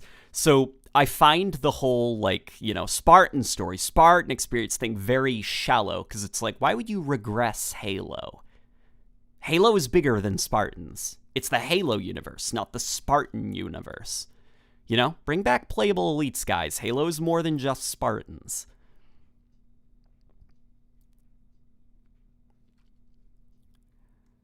What would your thoughts be if they added the Wolverine or the Reaver or more vehicles from Halo Wars 2? It could be interesting. I don't know how you'd balance them separately, you know? I don't know how you'd, like... Because you would have to find a way to make these things stand out in the sandbox. Like, you don't want the Halo 5 situation where almost you've got, like, hundreds of guns that are all basically the same thing. You'd want to be able to stand out a little bit. I want... let me see. Do you think there will be an explanation as to why the Spartans don't have any booster packs anymore, lore-wise? I mean, maybe. You know, that stuff is just superfluous lore that doesn't really matter. It's just pointless, nebulous detail. But I'd assume they do have explanations for the people who do actually like world building. They like the lore and stuff like that. No playable elites. Maybe segs, though. Segs. What are segs? Is that a Halo thing? I said that like I wasn't a Halo... Oh, yeah, that's right. I'm a Killzone fan. That's right. I forgot about that. So we're seeing some more stuff. You can really see that mobile game look that I was talking about, where everybody is glowing neon colors, glowing outline, rubbery. Like, look at this, it's Target. Also shoot that guy just in case you missed it. You know, there's not going to be a lot of room for error. Everybody's highlighted. And I don't like that. I do hope there's a way to turn it off, though. There's that Mauler in action. The UNSC Mauler, drum-fed shotgun. Here comes the Needler again. Yeah, that is a good Needler model. Whipping out the assault rifle. It's also a good-looking assault rifle model. Let's see some of those. Segs are... Okay, you know what? I feel a trap being set up, and I will not walk into your trap. Tamu Kitam says armor coatings don't seem to be per piece here. Yeah, I'm not seeing a lot of that. Are you? Because I'm not.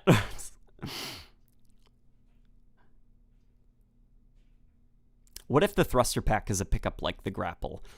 It might be, because so the thing about the Halo 3 equipment system is it was a neutral thing that you toss out into the environment, and it has no allegiance to anybody. It affects everybody neutrally.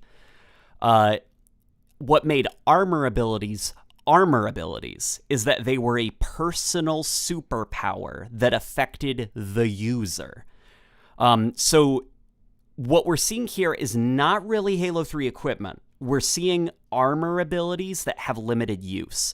That thing that the guy threw out there, that drop shield, so far that's the only piece of neutral equipment we've seen in the game. Everything else has been an armor ability, a personal superpower.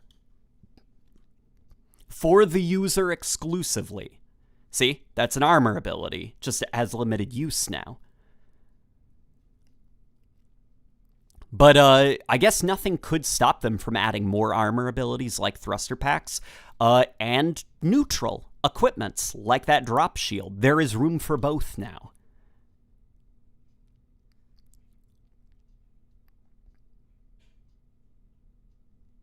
Is it just me, or does Infinite feel like 2019's Modern Warfare?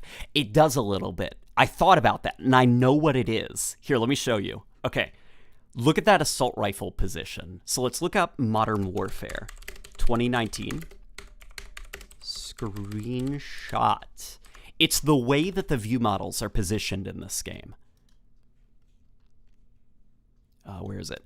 Yeah, there we go. Do you see how it's like almost in the bottom center of the screen looking up? Halo Infinite's view models look like that. Halo view models are traditionally coming from the side of the screen because the crosshair is off center. You know, the crosshair is right here, so the view model is coming from the side. But now the crosshair is centered and the view model is looking up, and it does kind of look like Modern Warfare, the view model positioning.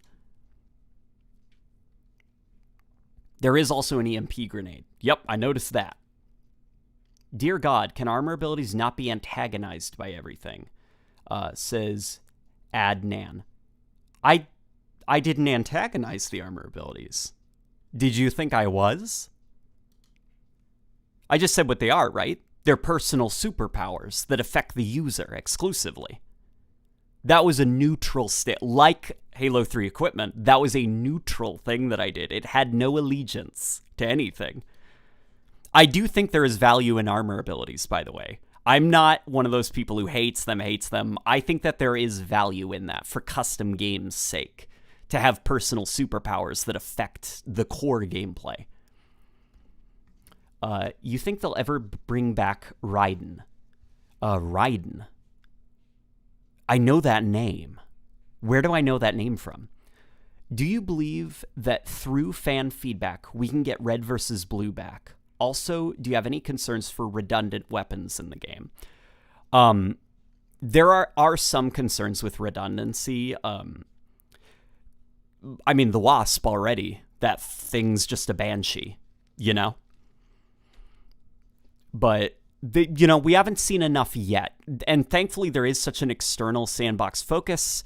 And hopefully they take advantage of the fact that not every gun needs to be on every map, you know? If you do have a lot of redundant nonsense, nothing stops it from just being in the campaign only, you know? Raiden. Okay, all right. I walked into that. I'll let you have that one. Okay, everyone. Yeah, I'm the clown. I'll put on the clown shoes and the wig and stuff. I walked into that one.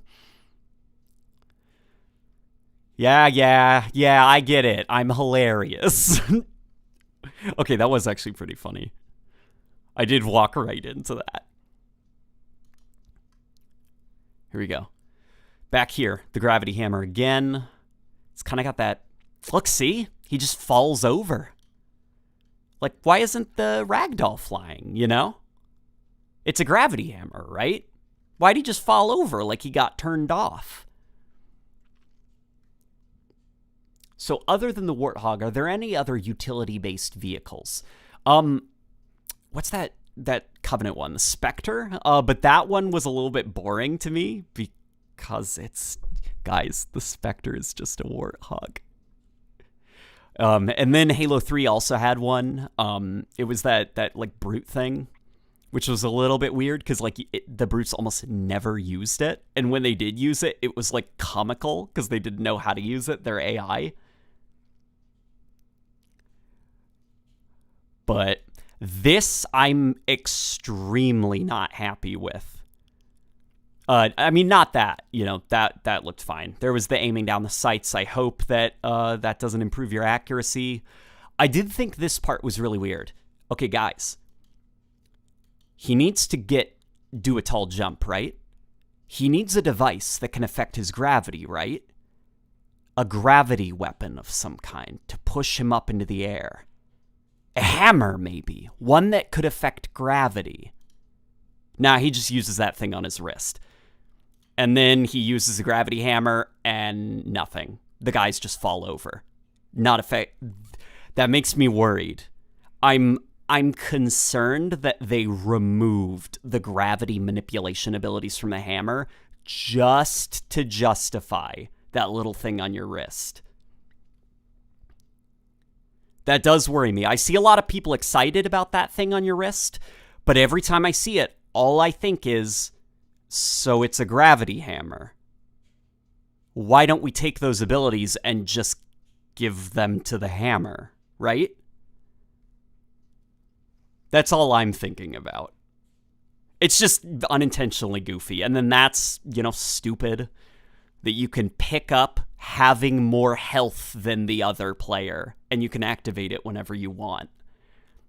There's a reason that power-ups were separate from equipment, because power-ups were pretty significant stat-changing things. You shouldn't be able to pocket it and carry it wherever you want. Could you imagine getting in a gunfight, you're about to kill the guy, boom, now he has more health than you? Like, too bad, you lose. Because of a thing completely outside of your control.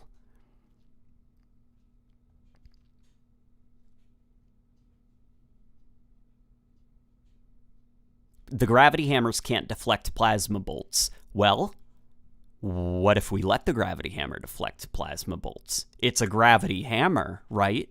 That's the problem. It's like, it's okay, think outside the box a little bit.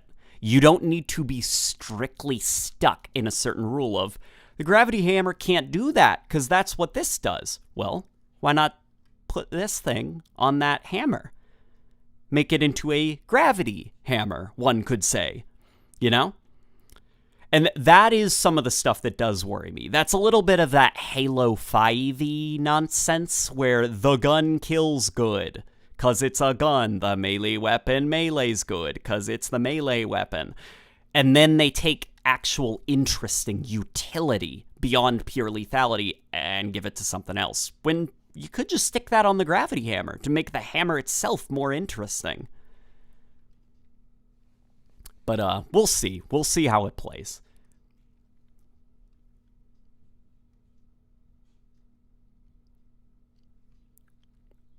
Yeah, so there's that pocket overshield. That's dumb. But thankfully, the dumb pocket overshield, when the game releases and players start getting annoyed at the fact you can just have more health than the other player whenever you want, since it's an external pickup, they can forge it out of the map when it starts becoming a problem.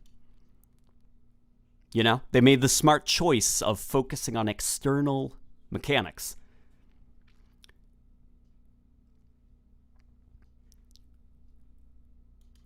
Here, let's go over here a little bit. We see a super messed up Warthog. That thing is barely holding on by a thread. I think in here they're talking about the doomed state for vehicles. How it's kind of like your vehicle enters this, like, death loop where it's like, all right, guys, you got 30 seconds before that thing detonates. Make the most of it. And I actually think that's kind of cool. Because that also, again, it's a proactive gameplay choice. Instead of just blowing up, you've now created an interesting mechanical situation a player may find themselves in. If anything, in big team battle, that might encourage people to use the most of their doomed vehicle to quickly see if they can get that flag, you know? Run it back to base before your vehicle detonates. It's a proactive choice. Duquesne23 says, my man Taras, how are you doing? I'm doing pretty good, Duquesne. Did you see this? Look, race is in the new Halo game. Jarasunder says, I don't want to see compromises to physics in any weapon. I like that equipment, though. Warthog driving towards you, send it flying away.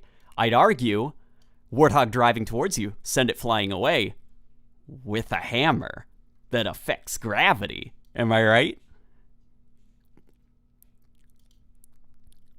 Yeah, look, see, there's the vehicle in the Doom state. It has that kind of like mobile game outline to it, which is probably like frustrating, you know, that again, it's a HUD thing. Like, we're not using in-game artwork to communicate that the vehicle is in a doomed state. We're slathering a HUD glow on it. You know, you could have billows of smoke coming out. You could have alarms sounding. Like, make the Warthog visually look as if it's going to explode through its art. But, you know, that's just superfluous stuff that doesn't really matter. It's okay. It's just aesthetic stuff that only matters to me. There's a screenshot of the MA40 that says something about a weapon core being acquired. That's interesting. I'll take a look at that later. A weapon core. Is that possibly for a game mode? There's that Razor. Okay, the Razorback is really cool. At first glance, what I thought was, oh, it's a troop transport hog. Why do you guys call it the Razorback? You know? The troop transport hog was, like, classy, you know? It ironically had a cult following, the troop transport hog, and it showed up in, like, one mission. The Razorback, though, does quite a bit to separate itself. What's really interesting about the Razorback is, okay, number one, it's super armored up. It has a new model. The Razorback name is also a very obscure callback to Halo history. Somebody, I think it was I Love Bees, which already, that's kind of cool. You can store stuff on this thing. You can pack up your Razorback and then take it out into the big team battle match. It's cool. It's really cool, right? That's cool. That's proactive. as a design thing. That's the stuff that I like to see from vehicles, you know? This isn't just another single-man vehicle with a fully automatic primary weapon and an explosive secondary weapon. Go on a killing spree, my man. It's a new vehicle that encourages you to think beyond yourself. Think about your players and stuff. You can get your whole squad in there. Guys, load up some fusion coils on the back. Get going. I love that stuff.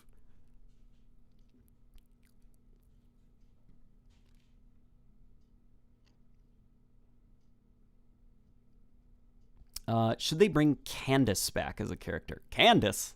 Who's Candace? I'm not sure who Candace is. God, my throat is so dry right now. Yeah, all these poor developers, they look so tired. I wouldn't wish developing a game from home on my worst enemy.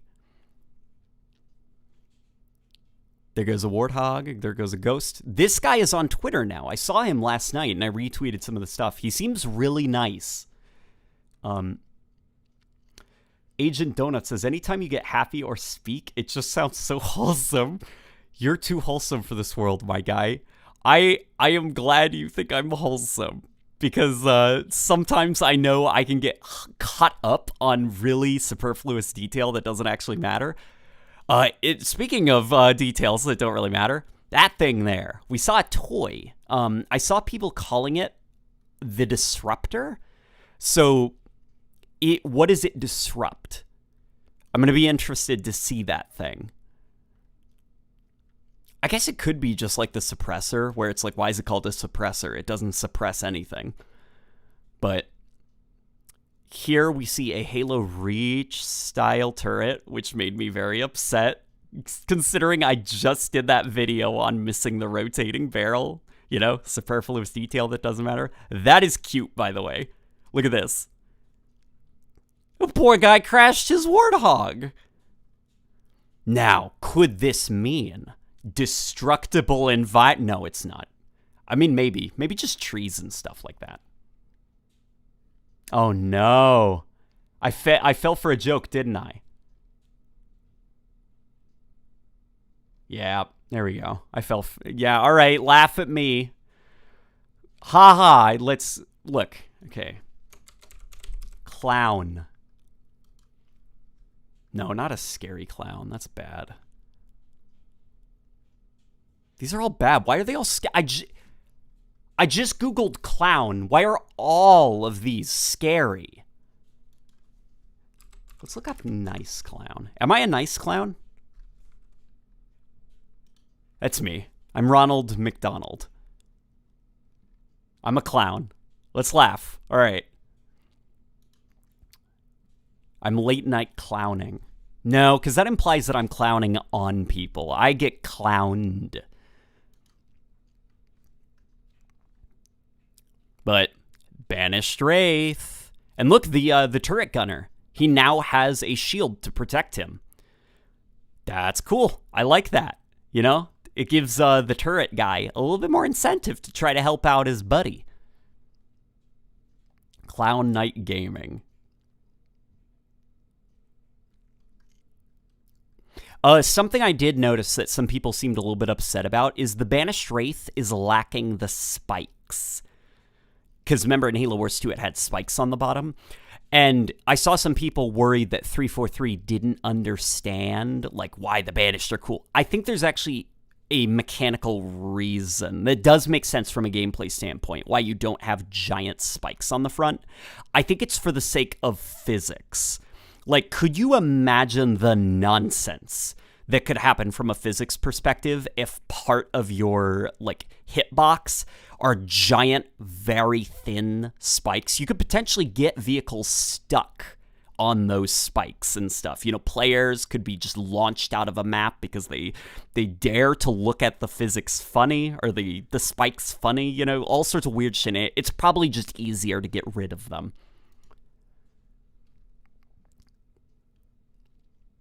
Yeah, so I don't think it was an artistic choice just because 343. I think it was deliberately for the sake of causing less headaches in the physics engine.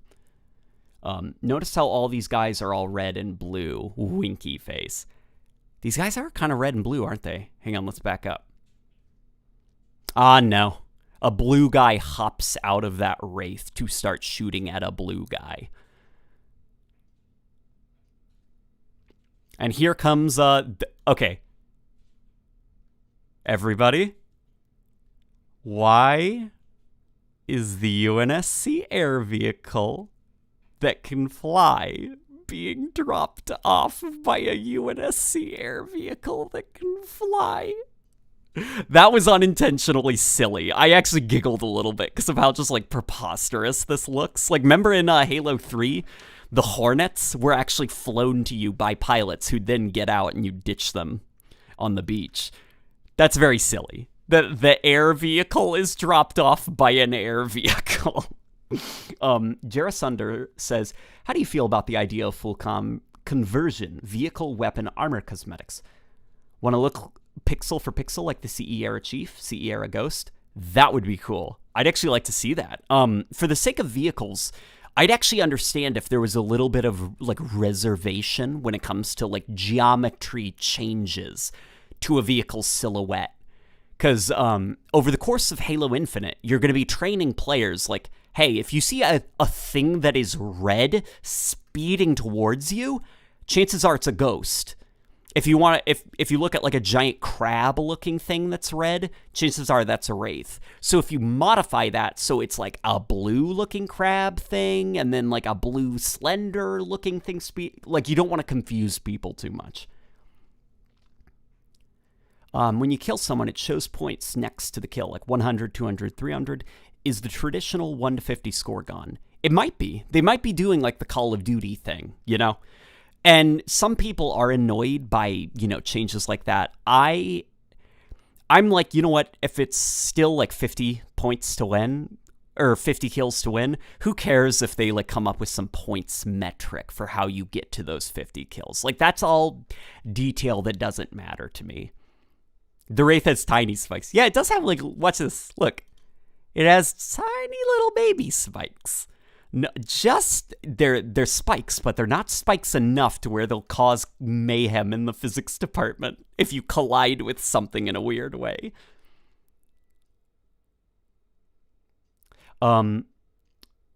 Joe Cat is responding to somebody who is spamming. Let me see what this person was spamming. He might have been asking, how do you feel about them removing the DN settings? I feel like I just walked into a trap, didn't I? DN, that's D's nuts, isn't it? Okay. All right. Look, come on. Let's laugh. Let's laugh at me. I walked into that one, okay?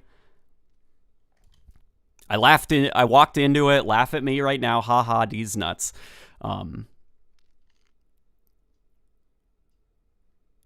Yeah, so the point stuff doesn't really bother me because I understand it is for aesthetic purposes. Some people just really like the happy chemicals in their brain when they see the game telling them they are a good boy and they deserve a treat. Here's 100 points. There's a blood spray, and yeah, somebody noticed a blood spray. I was going to say, speaking of blood sprays, I need to use the bathroom, but no, I'm fine. I am a healthy man. And I will leave you guys at that, all right? I'll be right back, all right? I got to drain my main vein.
I'm back. I'm back, friends. And I did not dry my hands adequately, so soapy hands. We're going to be clacking on a keyboard with some soapy hands. All right, we're back.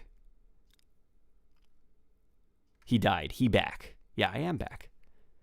So here comes a UNSC air vehicle dropping off a UNSC air vehicle, which is unintentionally hilarious looking. I like those God rays, right? Coming through the clouds. Somebody says gee whiz. I did have a gee whiz. We've got the Halo 2 drop pods from Delta Halo dropping off our ordnance.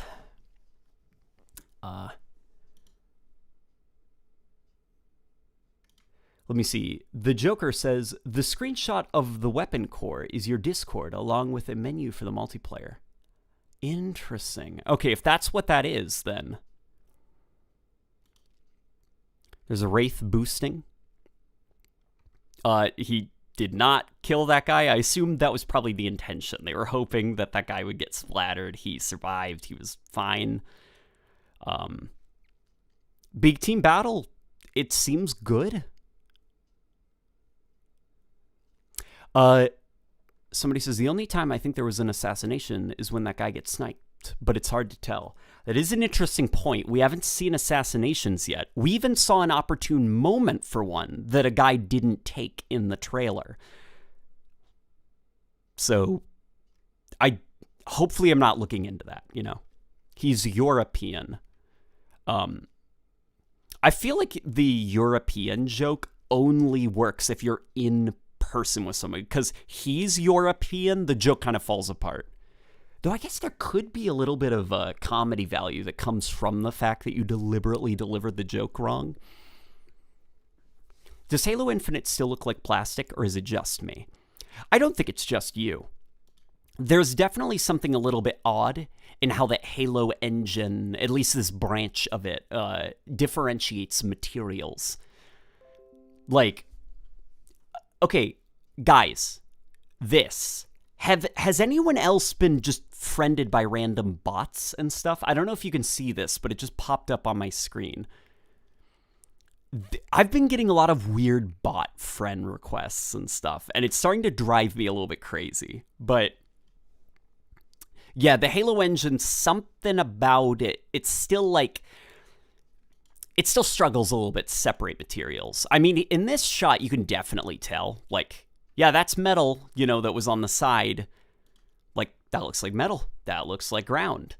But then some of the like other close-up stuff where it's a little bit hard. You know, the rubber tire kind of looks like the same material as the chassis, and the Spartans in it, they look like they're the same.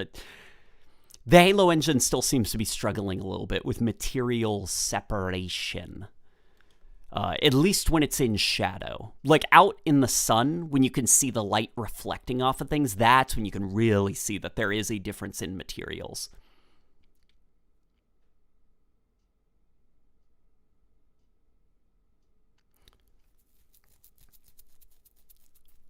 Somebody asked if there are no medals. I'd assume that there are medals. The reason we probably haven't seen any is for the same reason there's no motion tracker down here, no weapon thing down here, no team score or anything. Like, the HUD must be off, you know, just for the sake of visual clarity. So here's where they talk about cosmetics. You get your own little AI buddy, who I assume we are going to get a lot of microtransaction DLC. AI buddies, again, it's like, I know why this was done. It's not done for us. It's done to sell to us, you know? But, hey, some people like that. They don't mind dropping money on things. This is interesting, by the way. Guys, you can call me crazy if you want. The AR view model looks different here. He's holding it a little bit more to the side now. There was a gameplay clip in the other multiplayer trailer where it was way more in the center looking up. Now it's to the side. It's just something interesting I noticed. I noticed an inconsistency in how the view models were held. That makes me wonder if the NCC view model system is coming to... It's just speculation. It's just like weird stuff my brain notices. Chances are it's just different builds of the game. But one can hope. There's your little AI chip that you plug in. I also like this, that it's like a heads-up display that is like the same font as some of the stuff in the multiplayer. It's just like fun. It looks like a computer pop-up, you know? It gives a little bit more, I guess,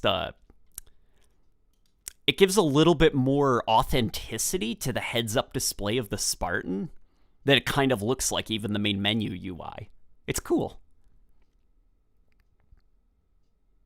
Chef says, you've been looking at this for way too long. You're not wrong, buddy. What's your intro music? My intro music is a track from the SpongeBob soundtrack called Me For You. It's a very good song. You can change your view model, which was confirmed in the PC. That's what it is. It's the view model toggle. Or view model adjustments. You're right, they did confirm it. Here we go. We go again with this. I pointed this out earlier about the detail on the armor and stuff. It's most messed up around the legs. Like, you got some mud all over the place, right? But the legs are, like, super muddy, which makes sense if the Spartan is, like, running around. Yeah, your feet would take most of the impact from all of that mud and dirt. Oh, my throat is so dry right now, just from the constant talking. This is cool. Here, let's back up a little bit. So we got community, which is interesting. I wonder what that is. Of course, we got the shop. I hate it when games do this. When it's just there, bold. At least it's not as bad as Gears of War 5, where Gears of War 5 has the audacity to have a shopping cart icon. Like, I just bought this game, and I booted up the multiplayer, or I booted up the game, and first thing I see is a shopping cart. Like, get out of here. You know, you're not Amazon.com. Piss off. I gave you my money already. But armor hall, weapon bench, vehicle bay, body and AI, and presentation. So that's interesting. What is presentation? What does that mean? Is it Spartan stances for like the multiplayer and stuff? Like when you're in a pregame lobby and you can see your stances? If that is, why isn't that in body? Because wouldn't that be a body thing? How you present your body? Who knows though? You know? We'll see. It's interesting that there's a separation. So I wonder what it is about presentation and body and AI that are different from each other. And it's frustrating that they won't show off more. This is also cool as well, because we saw stills like this before. And it was like, oh, that's some like cool concept art. Well, now we see a menu and it's moving. This isn't concept art. Is this what the customization menu is going to look like? Is it going to be this kind of like, I guess, immersive, like garage type thing? There's a forklift.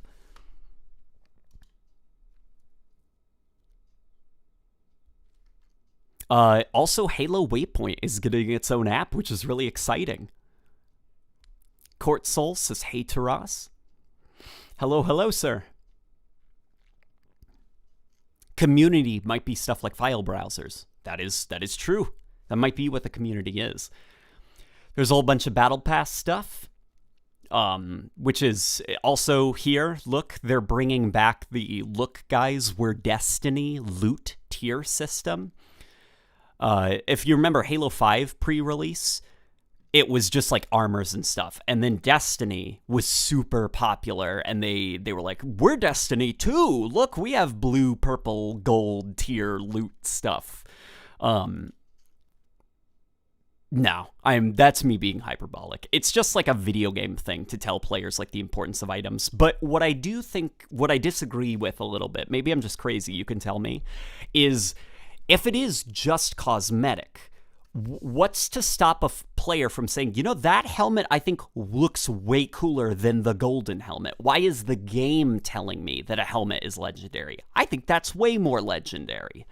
So, you could have a little bit of a discrepancy there where the player is just rocking all green rarity stuff because they think it looks cooler than the gold stuff.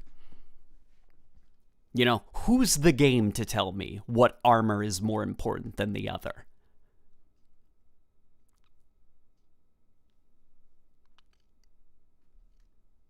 We can also give our Spartans some war wounds if we want. We can make them, they've seen some combat before. They've even lost limbs. You can give. I'm wondering if they're gonna add like more stuff. It would be cool to have like a pure cat style prosthetic where it's very robotic and kind of clunky and clumsy looking. I think it's pretty cool. Sanchit says, Late Night Gaming, will you upload this stream as a video? I can't go. This is all in one. I can't see this all in one go. Yeah, I will upload it as a video. Don't worry. That's pretty funny to think. Sometimes rarity doesn't matter. Yeah, it is weird. In an RPG, it's one thing because there actually is a stat reason to have rarity. But if it's all just cosmetics, why is the game telling me that a helmet I think is ugly is more important than the uncommon rarity helmet that I think looks really cool? Yeah, so that's cool. We can make our Spartans like robot men and robot women who have taken some damage while they're in combat. I'm probably going to rock a punished Venom Spartan look, give myself a prosthetic arm.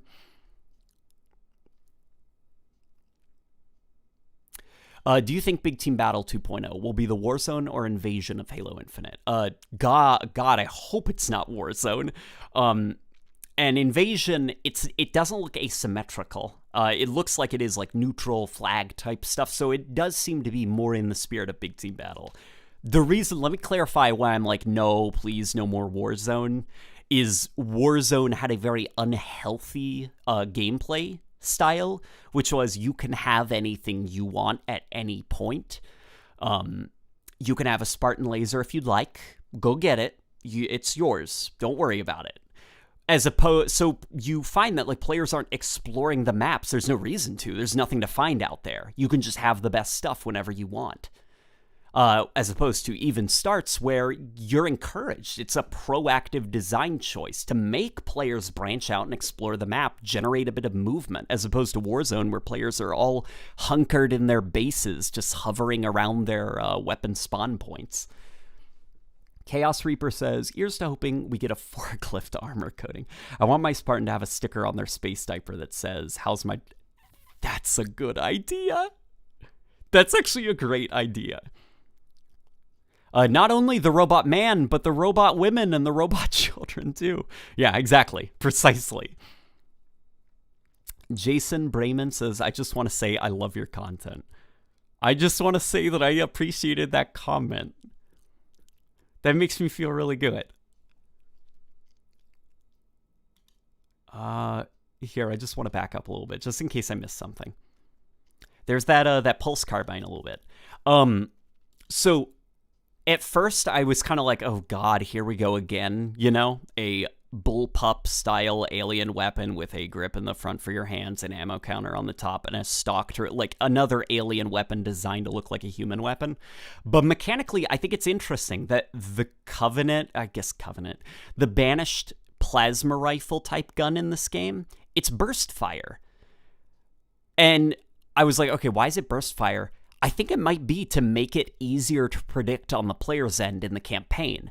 If you know that the elite holding that thing will always be firing at you in bursts, like it's easier to dodge and weave and predict how their behavior. So that's interesting. That might be done for the AI's benefit.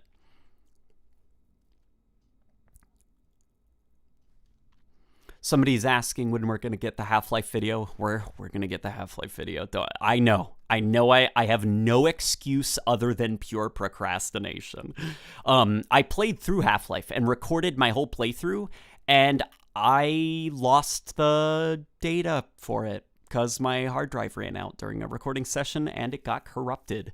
And so I've been literally like putting off re-recording all of that footage because I'm just like, I can't believe I just lost an entire playthrough. But It's gonna, you're right. I need to get on it. Pablo says, if we can repel plasma pistol charges, I hope, wait, I know we can repel, let me read that again. Sorry, I'm having one of those days. If now we can repel plasma pistol charges, I hope know that we can repel or remove plasma grenades from ourselves. Oh, I think I got it. By the way, these are not dollars. Oh, what are these then? It's 50 currency. That's an interesting point he makes about, okay, you can repel plasma charges. Say somebody sticks you with a grenade. Can you use that little pocket gravity hammer thing on your wrist? Can you use that to shove the stuck plasma grenade off? That's interesting.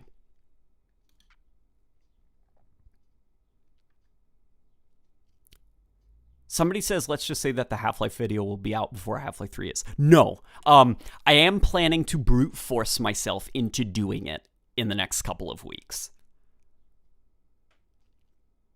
Basically, once this whole news cycle is over with, that's basically first on my list. Then next is Evolution of the Warthog, I think. 50 pesos. Okay, got it. I wonder what the conversion is. Thank you for the 50 pesos, though, my friend. Somebody says, God, I hope not, to the idea of you repelling plasma grenades. Here's what's interesting about that. If that is obnoxious, that you can invalidate a sticky, the developers have control over that. They could just remove it from a map. Or they could have stickies be on maps, but not that repulsor thing. You know, that way there is no way for the player. Like, the developers have given themselves more control than the Spartan abilities gave them. And I think that's really cool. There's that weird view model again for the battle rifle. I like that ragdoll. Also, look at this. Let's come over here. Look at that. There's like little Craigs. They have like little Craig scarecrows that are wearing brute armors. It's like $3. Alrighty. Thank you for the pesos, my friend. I hope you're doing well.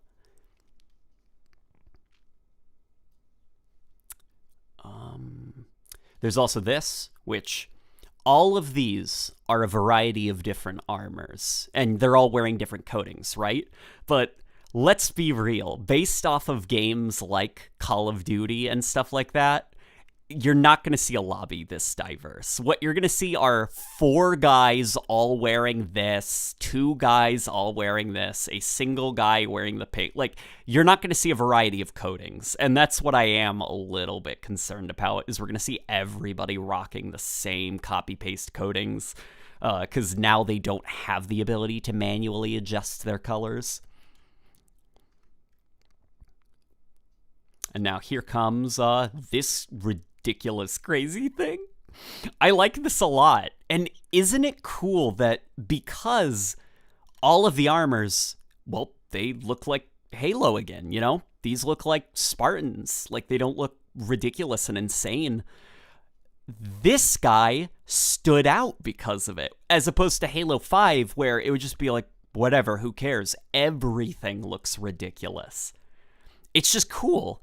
I think, honestly, that's probably a big reason why the player latched onto this thing so hard, is that because of the much stronger art direction, the weird stuff stands out more now, as opposed to Halo 5, where it was all weird stuff.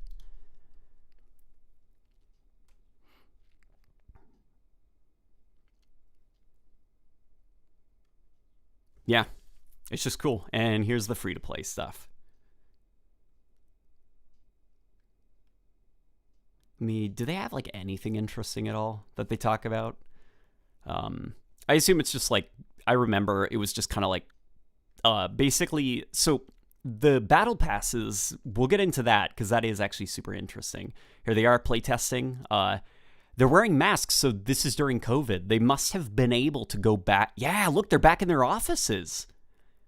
That's cool. Microsoft must be letting them get back into their offices now. The the U.S. population, the entire U.S. population says, how do you feel about calling weapons by their technical names rather than their classic names, i.e. calling it the MA-40 and not the assault rifle? I actually don't like that because my brain is very limited, you know?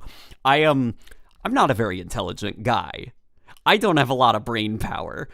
I can only remember a certain amount of things. I don't have space in my brain to remember, like, the M4A6C38, like, these fake fictional gun. I'd prefer if the HUD just called it the assault rifle or something, you know?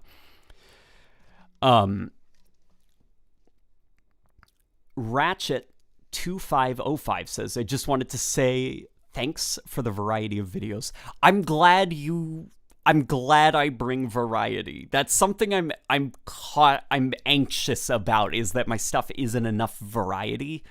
So I'm glad that you feel like there's a lot that you can watch and like a lot of different things, I guess. That was like the most redundant string of sentences I've ever said. I basically said, I'm glad you appreciate the variety 100 different ways. Big Screen says, I am worried about the price they put on that armor. The price they put on armor. Yeah, I guess we'll have to see. I'm hoping we don't see stuff like Gears of War 5, where it was like day one, it was like, please give me $7 for the color blue. And it's like, piss off, Gears of War 5. Like, shut up. You know, you already got my money. Stop begging. Kyle Heelig says, I just wanted to say thanks for the content. And thank you for the donation. What kind of videos do you guys want to see? What kind of videos do you want to see in the future from me? Because obviously I'm enjoying like the current stuff, like the news.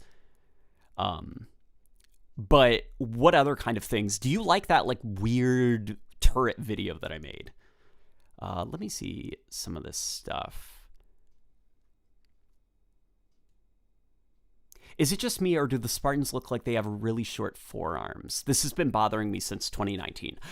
They do. The Spartans do have very short forearms, and I can tell you why. It's because the Spartans have realistic proportions now. They're modeled off of an actual person. You know, you get a person, get them into a skin-tight suit, and then you scan all of it. And so that looks like a real dude. And unfortunately, because it's a real dude, you get that kind of mascot problem where it looks like a guy in a costume, you know, like a cosplayer. In the classic Bungie games, Bungie didn't really care about realism. They also just like technically didn't have the ability to make it look realistic. So Spartans would have like these really goofy looking long gorilla arms. But yeah, Spartans look a little bit silly with the proportions of a normal human being. It makes them kind of look like he's like, meh, and he has like these short little arms. You're not crazy. There's a reason why it looks like that. And it's unfortunately a side effect of realistic body proportions, where Bungie designed these armors not on a realistic body. Like, have you ever seen Halo 3's Master Chief? Hang on. Halo 3 Master Chief. He looks hilarious. His, like, weird gorilla monkey arms. Look at his arms. He looks ridiculous. Like, if you were to take off his armor, like, how broad are those shoulders? He's very silly looking. The Bungie games did not have realistic proportions, and I think that's why the armors look good on them, where in Halo Infinite, it unintentionally maybe looks a little bit silly. But hopefully that explains it. I hope that that's what it is that you're seeing, at least. So let's go forward a little bit. Hopefully I didn't miss anything. With the release of Infinite, does this mean an updated list for the evolution of weapons videos? Thanks for all the great videos, says Chris Kimball. I'm glad that you mentioned that, because that's something I'm extremely anxious about. I made a lot of videos that are going to be outdated very soon. The shorter arms are good. They are realistic, says Rad. See, I'd say realism isn't always the best thing, because in the medium of video games, stylization is your greatest asset. Like, It's why cartoons don't translate into real life, you know? Why cartoons can have like these aggressive, weighty, flashy, swish swish animations and stuff, because they don't look realistic. You're stylized. And that stylization can also enhance a game's presentation. You know, Chief looks like an absolute beefcake because of like the ridiculous gorilla arms that he has. If you ever saw Chief in real life, he'd probably look hilarious, but in the video game world, this stylized body proportion, it looks pretty cool. Like, I think there's value in going for stylization over realistic.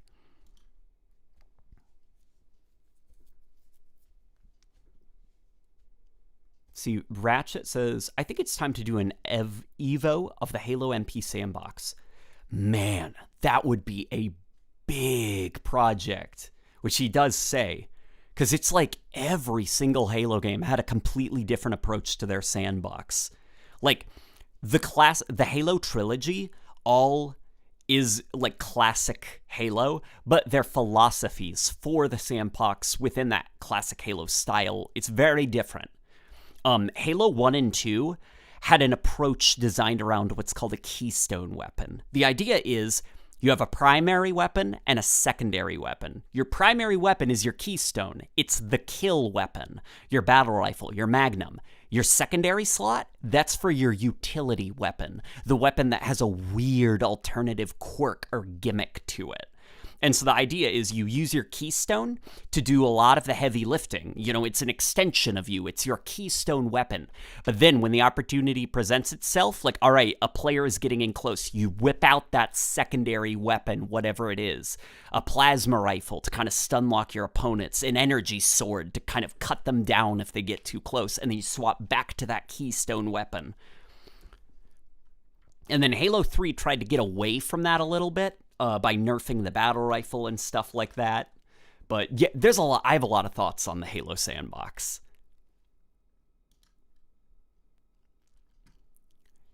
Evolution of Jeff Steitzer's multiplayer announcement delivery. Oh man.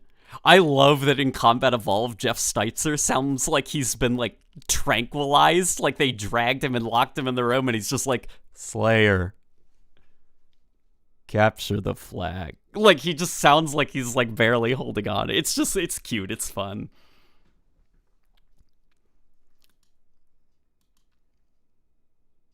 I worry about how weak vehicles might be with this new sandbox. How easy it is to break Warthog tires. Will the grappling hook make boarding too easy? All of those are valid concerns to have. The procedural destruction on vehicles is cool, but there is room for concern that maybe the vehicles are kind of going to feel like paper, like they're going to be falling apart constantly.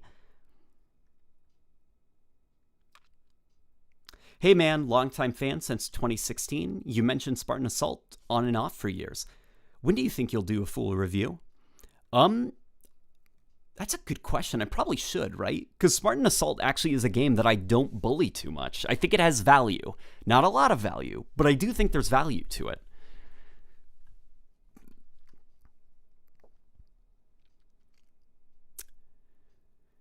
Can we have a moment of silence for the brute shot? I want to have hope, but it's been absent from the past 2 games. Yeah, I'm worried about that brute shot. We haven't seen it yet.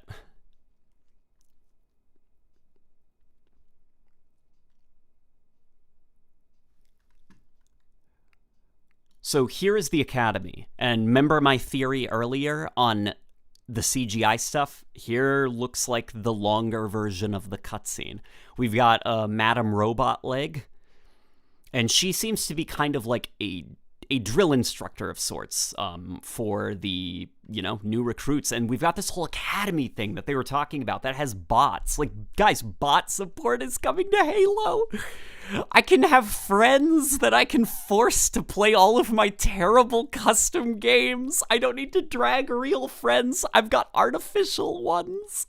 I'm so excited for the bots. They mentioned voice and body type customization. Do you think they'll let you use voices like Johnson, Noble Team, Buck, or make a short Spartan? I doubt we'll probably see stuff like Johnson, Noble Team, Buck, etc. I'd imagine that's more going to be your little AI buddy. They're probably, because it seems like the AI buddy. Do you remember Mr. Congested from Halo 4? That like awful guy who would pop up on the radio to be like, sniper rifle on the field. They've got our flag. Like that really just annoying sounding guy. It sounds like they took that guy and now he is your robot buddy. And so you can customize the robot buddy's personality, and based on the personality you choose, that voice will change.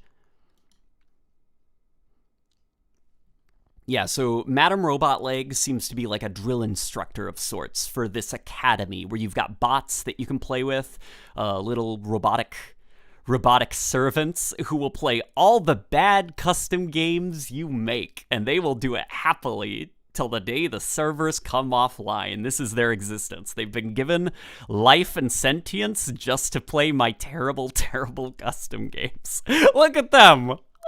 Run! You're a toy to me. That makes me so happy. That makes me so happy in a way I can't explain. Just like, look, you've got like these little toy people. I feel like I'm not gonna play a lot of multiplayer on day one. I'm just gonna like goof off with the bots in the custom game, see what makes them tick, see if I can get them like stuck on objects and stuff. I just want to play with them. Her name is Lorette.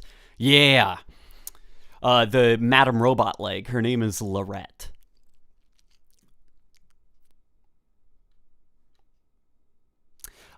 Samuel says, do you prefer the BR or the pistol as a utility weapon? I actually prefer the BR specifically because of the burst. Because I think if you don't have a lot of control over the battle rifle, you can miss your shots.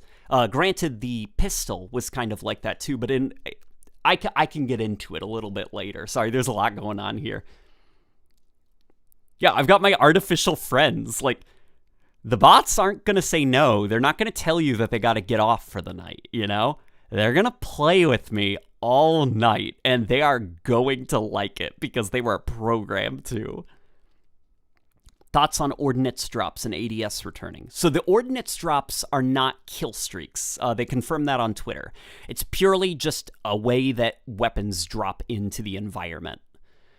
Aiming down the sights, I am hoping that it does not increase your accuracy. Like, if you're like, I have this close range automatic weapon, but I want to use it at a long range, and you just aim down the sights to tighten up the spread. I hope it's not that. You know, let weapon roles be defined clearly.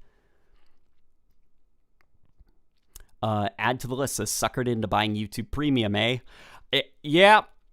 Hey, you know, YouTube Premium's been treating me pretty well. I've enjoyed no ads. And the way that I see it is I'm contributing to halting the encroaching ads, how ads are getting worse and worse. And I'm like, if I just use ad block, it's just going to get worse, you know?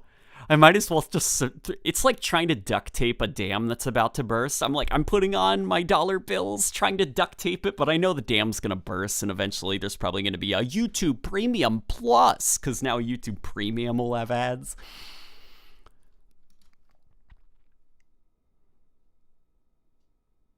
Master Taras controlling his digital thralls. They're not even like thralls. They're not like my puppets. They're like my little toys. They're my toy people. Like, dance for me. You're the equivalent of dolls that are running around. Like, you're all my buddies, and we're gonna play Halo all night, and you're not gonna leave. You're my friends. They just make me happy. The bots are cute.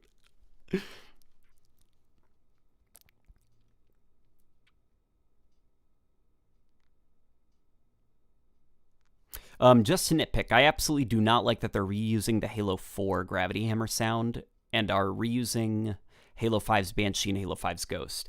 To be fair, because it's a trailer, it is entirely possible that those are just there for dramatic sound effect.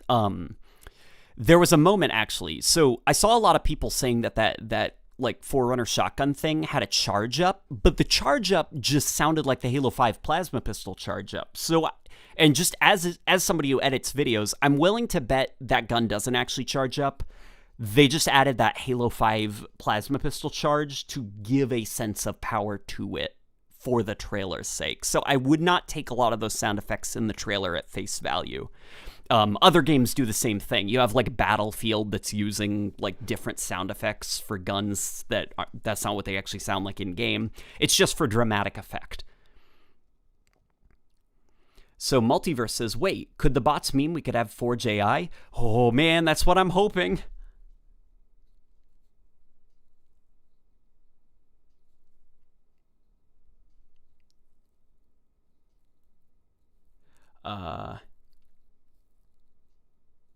The Banshee looks nothing like the Halo 5 version. What do you mean, says Blind Valkyrie? It actually looks astonishingly like it.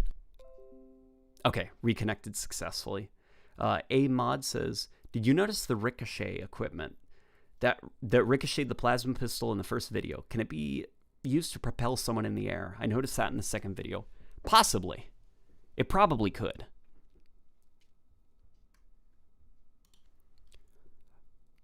It probably could, I guess, because it is basically just a pocket gravity. Look, fusion coil, picking up a fusion coil. What's interesting is in one of the trailers, we saw him pick up a yellow fusion coil that was more explosive, and it just like completely shredded up a vehicle. That one, though, is blue, and when he throws it, the guy seems completely unfazed, but his shields are taken down. So I wonder if there are like fusion coils filled with like different like goo. You've got like your UNSC goo that just kills really good, or you've got your plasma goo and that just takes down their shields. Different fusion coils. All right, we're almost done here. Here's all my thoughts. There's aiming down the sights. I hope that doesn't actually increase your accuracy. The oddball looks great. The ghost looks awesome. I love it. I love it. That I don't love as much. But yeah, Halo Infinite multiplayer, despite being an enhanced mobility game, it looks more in the spirit of Halo than like Halo 5 did. And I'm willing to give it a try. It looks good. It looks fun, I should say. It could be messy, like disgustingly messy and sloppy. And to be fair, the fact that it's an externally focused game, that sloppiness makes me excited. You know, we don't have that like Halo 5 Call of Duty Twitch shooter type thing. I'm interested to play it. It looks like a lot of fun. Lucas says, thoughts on the game's animation quality. It looks like fine. It looks, I guess, like standard is what I'd say. There's a couple of animations that look like a little bit unintentionally silly. Some that I think look a little bit too weighty. The assault rifle reload I don't think is brilliant, but this is superfluous stuff that doesn't matter. Like, you probably look at that and you're like, what are you talking about? It looks fine. There's little things that bug me. I also notice very subtle moments where a gun's view model will like twitch for a fraction of a second, like bugs in the way that the game transitions between like a reload back to your standard carrying animation. There's some stuff that still needs to be polished, but all right, let's find the campaign stuff. Campaign, Halo Infantile Warfare. What's it called? Halo Infinite. Okay. Oh God. Okay. Hang on, let me back up. All of this stuff I'm also going to show off in a video I'm uploading, a breakdown of it. But it might help me like go through, you know, the process of organizing my thoughts. There's Joe Staten. Okay. I wonder if the saw is coming back. I hope the saw rusts. I hope they threw it in the trash can and I never see that thing again. That thing's so awful. All it did was take away from the importance of the detachable machine gun turret. It's like, why would you ever pick up the machine gun turret if you can pick up a saw and the saw lets you sprint while using it and keeps you in first person? Like, all the saw did was take away thunder from the machine gun turret. I hate that stupid thing. Okay, so right out of the gate, let's slow this down. you can see a little brute right over here. See, you can see his leg there, which implies that battles happened around this thing.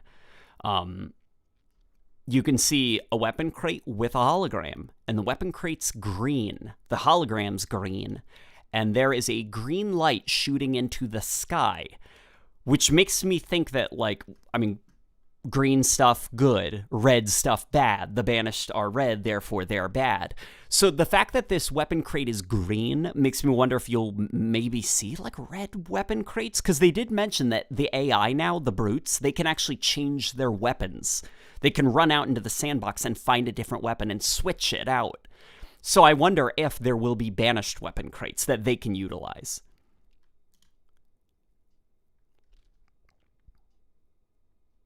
Yeah, so it looks like this was maybe captured, because look over here, you can see deactivated banished shields.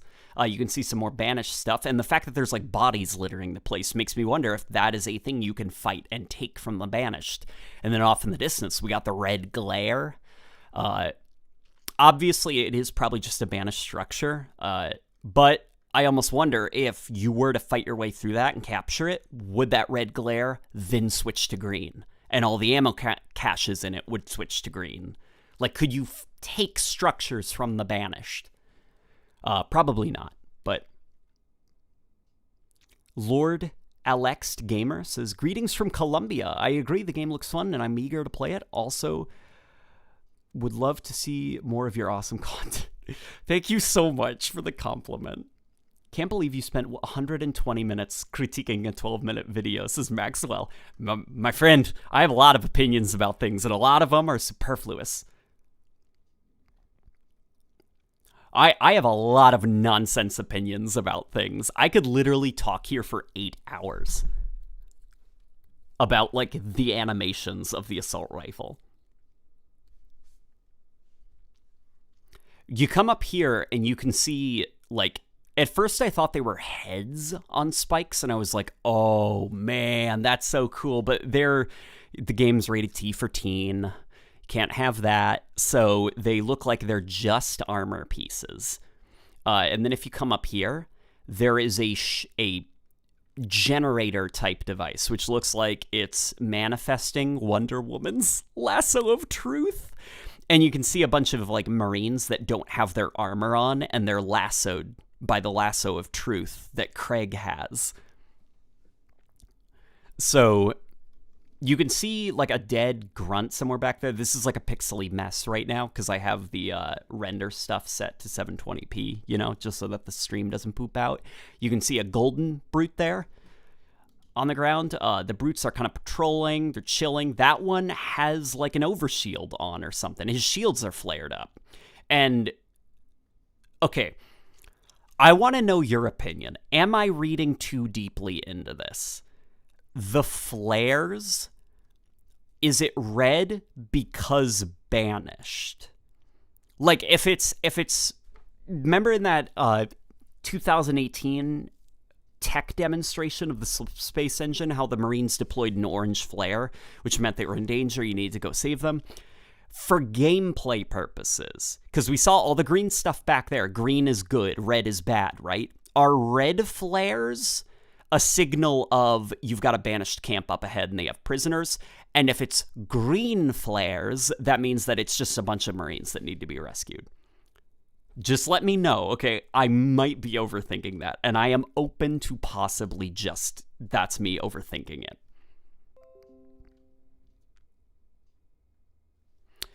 There goes a pelican, which looks fantastic.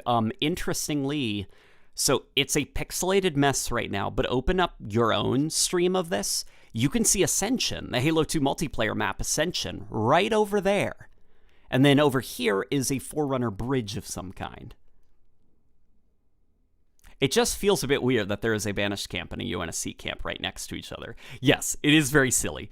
But it's also probably just for the sake of, like, interesting visuals. You know, you're probably not gonna have enemies camped out right next to each other, like, you know, making s'mores from the same fire pit, like when we actually play the game. That was probably just to get a whole bunch of visual stuff onto the screen.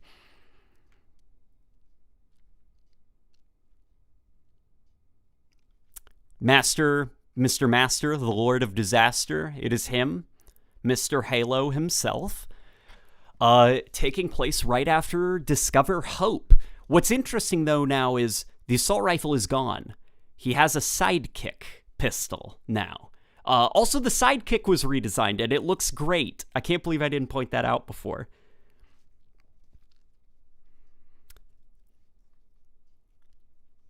Yeah, it's just... They've also made very subtle changes to Chief's armor.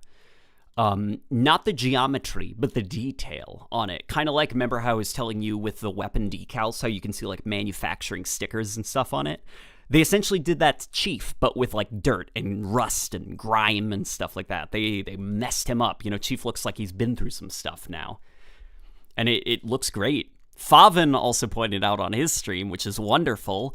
343 seems to have finally learned you don't have to have Chief babbling constantly to be cool. Him literally just standing here is the coolest thing he's done in 10 years. Also notice, when the pilot talks to Chief, green, 'cause friendly, remember? Green, good, red, bad. So when Chief has a friendly buddy talking to him, the back of his helmet lights up green. I wonder if maybe I'm just overthinking that, but I was thinking, okay, we got our brute friend, right? Escharum. Does that mean every time that Escharum will contact Chief, he'll be like, the back of his helmet will be red because bad? Or is that literally just like, dude, they just made it glow? Like, don't overthink it. That's entirely possible, by the way. I am open to just being stupid and overthinking things.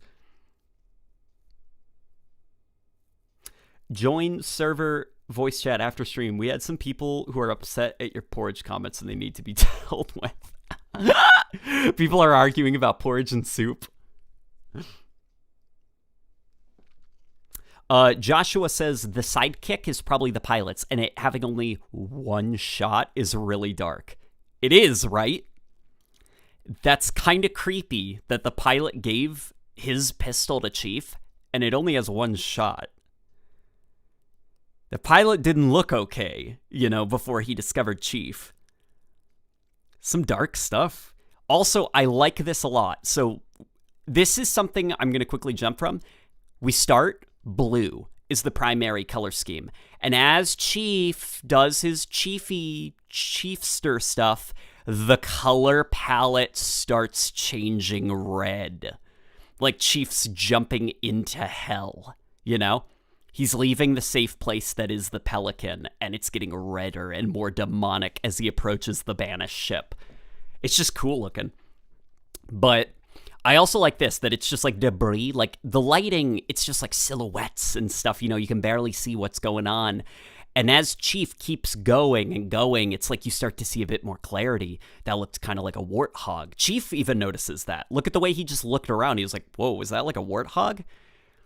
And as we start descending into hell, we start seeing bodies among the wreckage. Like the visuals are getting more twisted and dark as the color palette changes to something more aggressive. See, Chief's starting to notice the wreckage around him. It's also the dead. The lightning flashing. Things are getting darker. The blue is changing to an angry yellow before it becomes a demonic orange. And then that final banished red. It's just, you know, and people could say that I'm overlooking this, or I'm just overthinking that. Guys, they're writers, you know? They didn't just do that for fun. They did that on purpose. And it's cool. It's a little attention to detail. I also like that Chief sees a fusion coil that is overheated and on the verge of exploding. He doesn't know how to get out of this little pocket he's in. So he throws that fusion coil to create a vacuum so that it would suck him out into space. Look, see, he's weaponizing his environment now. See, he uses that to break the speed a little bit, uses the grunt to get himself a little bit of momentum so he can come over here. He's going to ride this jackal corpse. Like, it's cool seeing the way Chief is using the environment around him to float through space.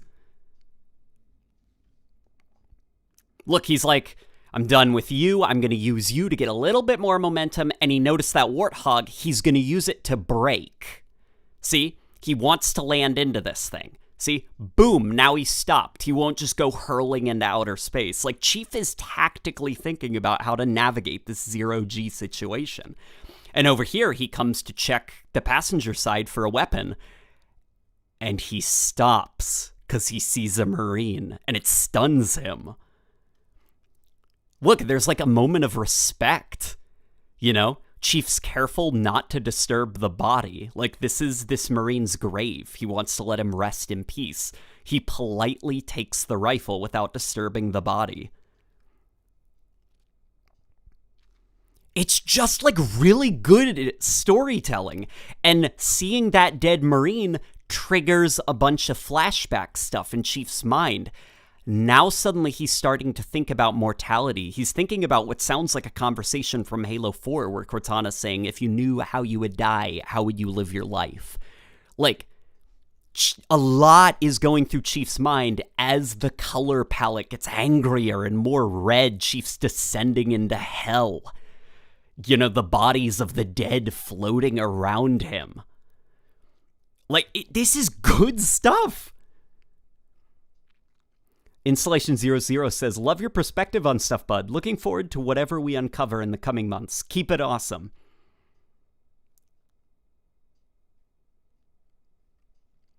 Yeah, this is really good storytelling. Remember in Halo 5, it was just close up, shaky cam, close up. Like, there was no interesting cinematography. It was just a bunch of, like, just nonsense. It was, you know, Halo 5 was headache-inducing to watch. There was just nothing interesting going on cinematically. This is really clever, what they're doing. And notice, Chief isn't babbling constantly. You know, kind of like Halo 4 and 5, how people are constantly talking out loud, talking. Like, a lot of this is just, like, wordless. Like, the cutscene trusts that you're intelligent and that you look how angry it is now. You know, from where we started with Chief looking so hopeful and heroic, like in his heroic stance with like the blue and the green all around him, coming up to here where it's like it almost looks like he's running up a mountain, you know, he's running right into the heart of it. And the lightning storms around him. You know, he really is going into the mouth of hell itself. You could almost visualize him running up and flinging himself into an angry volcano. Yeah, I'm sorry if that was me nerding out and I just sounded like a complete loser, but this was stuff that I noticed in watching the cutscene.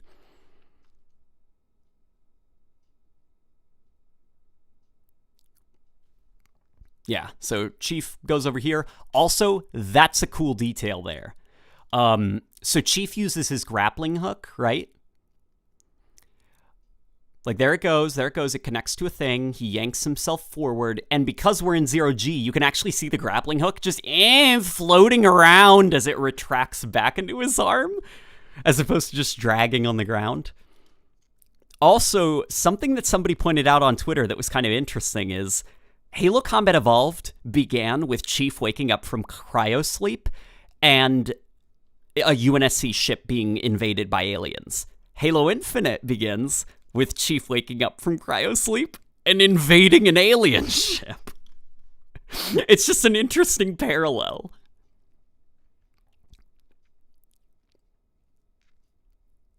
But yeah, there we go. Just, dude, really good stuff out of the gate. Like, that was a powerful cutscene right there. God, my voice is so dry right now.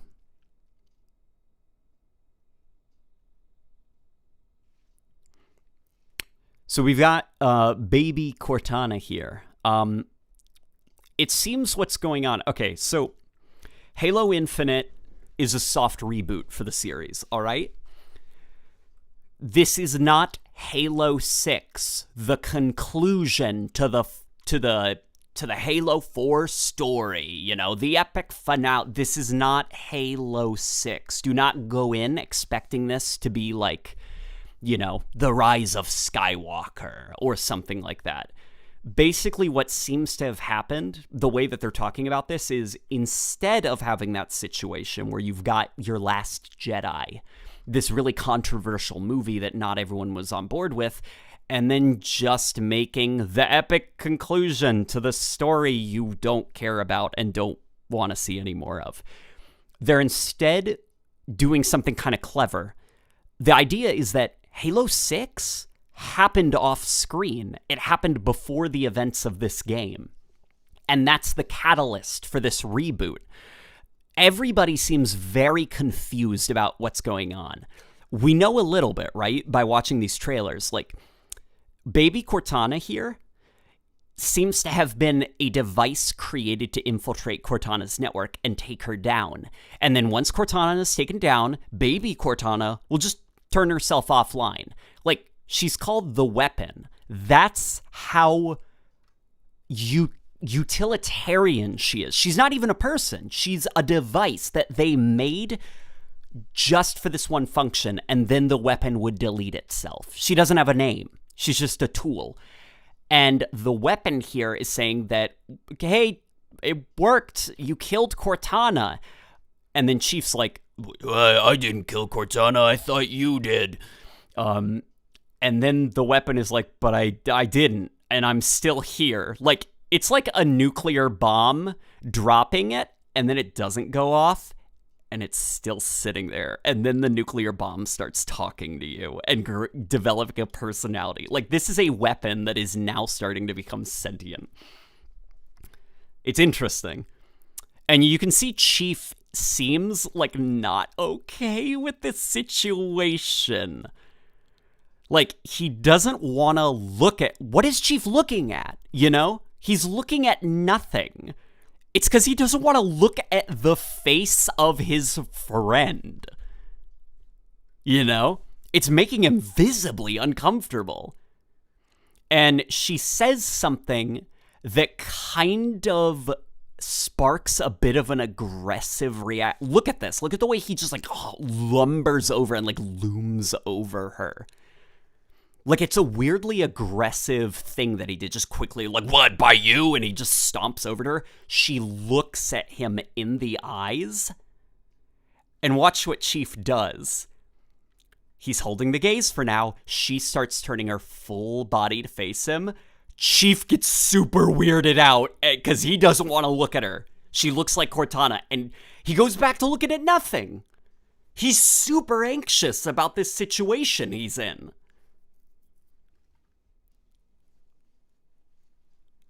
He doesn't like this. He doesn't even look at her because she looks like Cortana.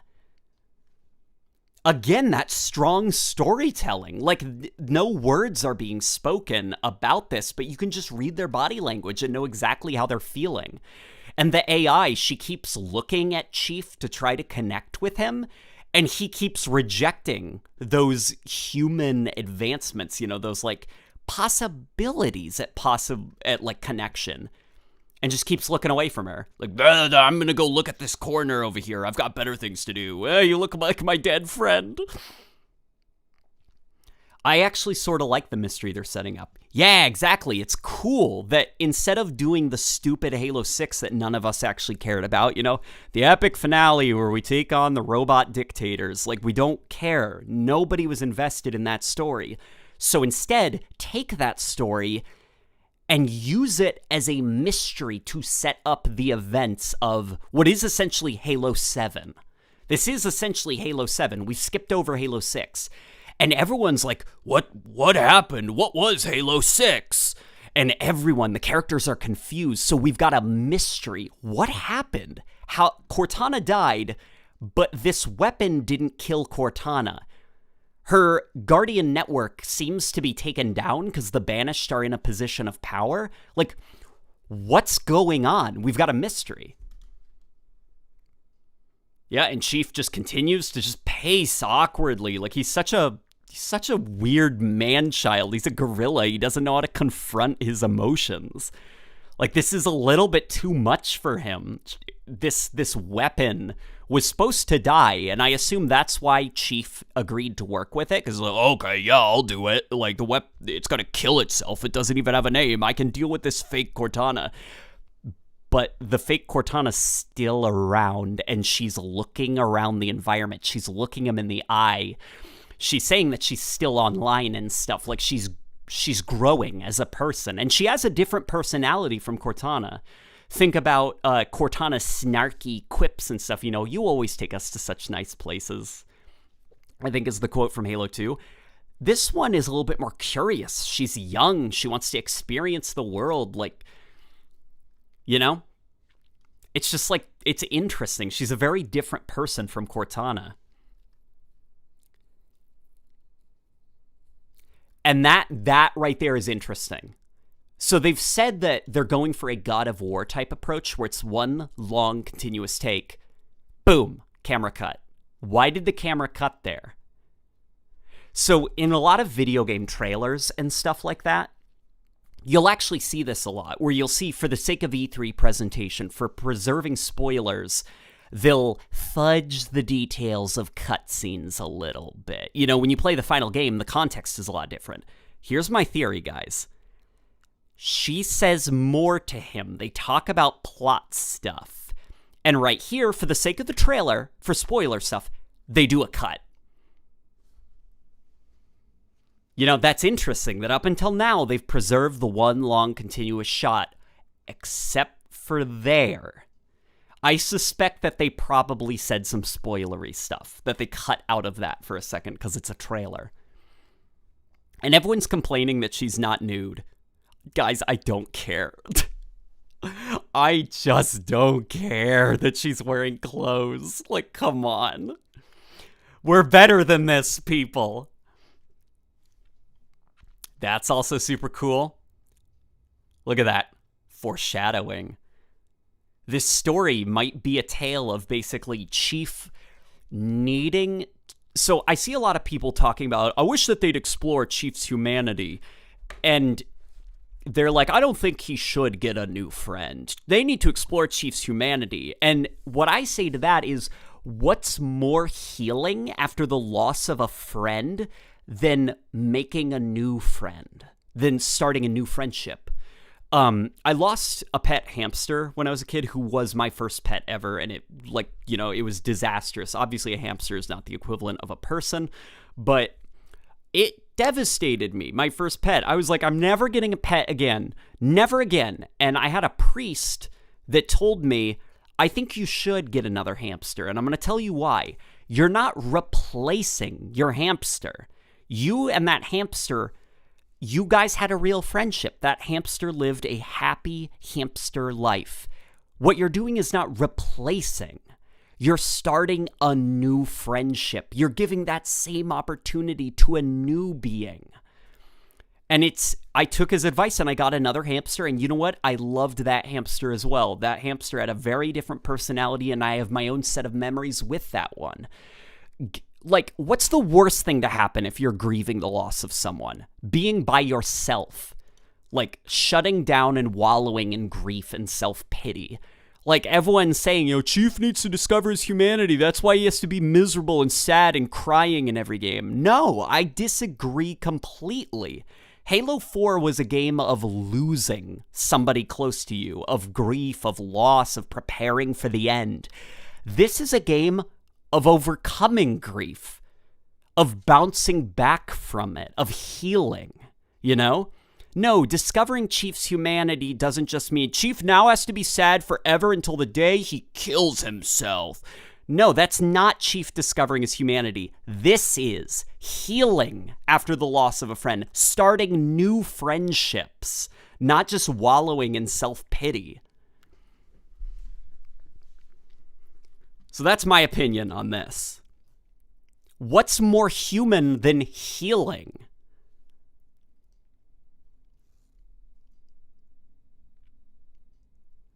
Man, I got pretty into that, I think.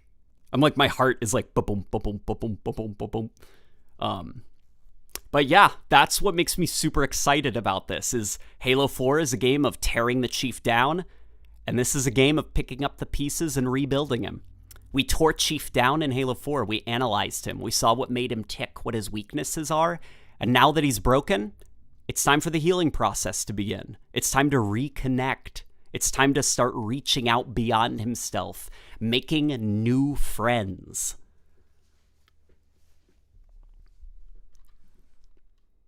And I think that that's really powerful, not just visually of this new being, Chief accepting her and putting her into the AI chip, but that it's even for like the player. Like, Halo is healing. We're moving on now. You know, that, like, welcome back. We're reconnecting. This is the universe you knew, and it's healing. And those are my thoughts on the Halo Infinite stuff. What did you guys think? The weapon was supposed to trap Cortana, so Chief can take her to the Infinity. Someone or something took her instead. I don't think Cortana is dead yet, says Ink Poisoning.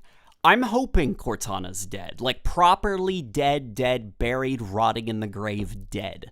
I hope that Cortana is not still around, because that would just then invalidate, like, all of this that's going on, you know?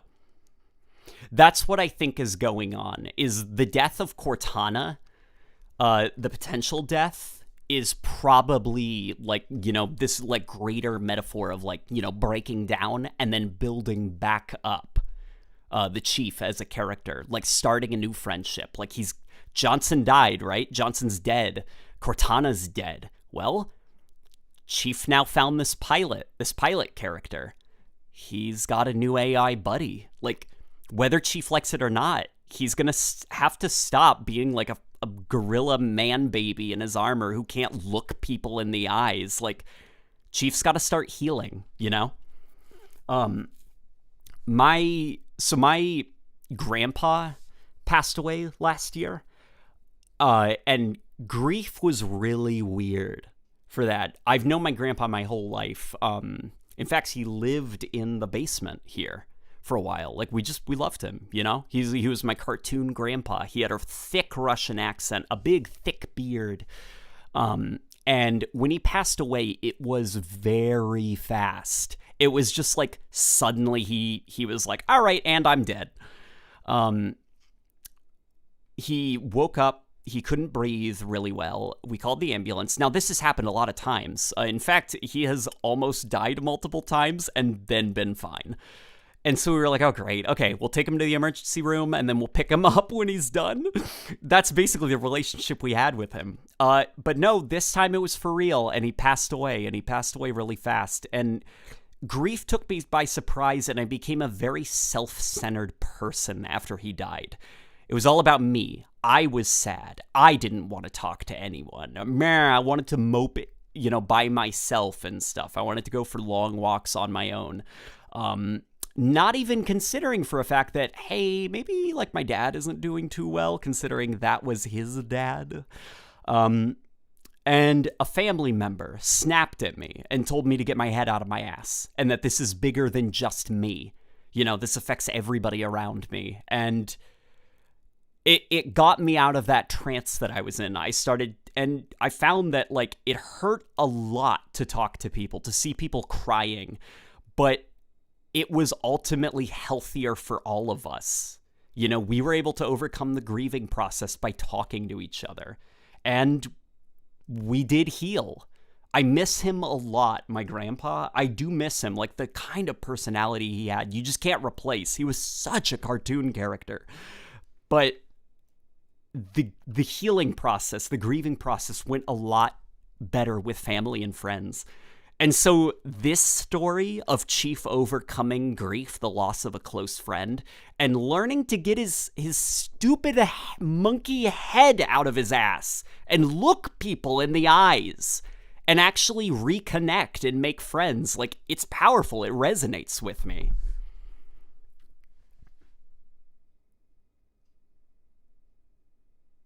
Yeah. So it's, you know, it's good stuff. I'm pretty happy with Halo Infinite so far.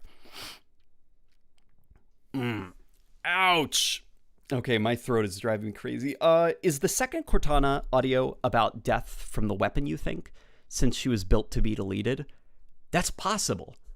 I was thinking it maybe was like a flashback to the events of Halo 4, but that is possible, interestingly, since the weapon was designed to die after she completed her mission.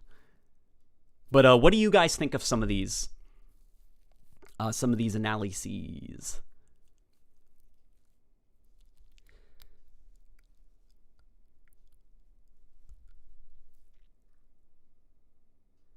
Here, I'm reading some of the comments.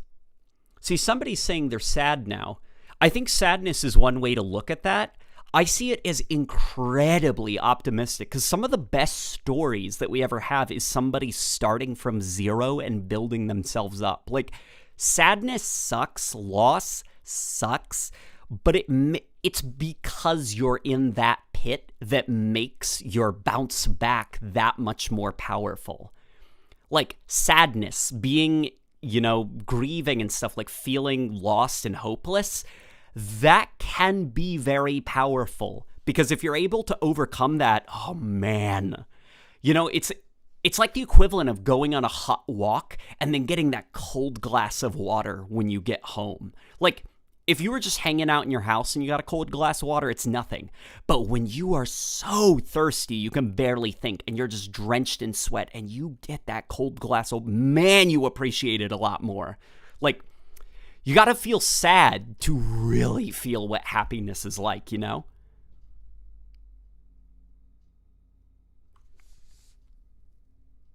So yeah, Halo Infinite, like, dude, good stuff.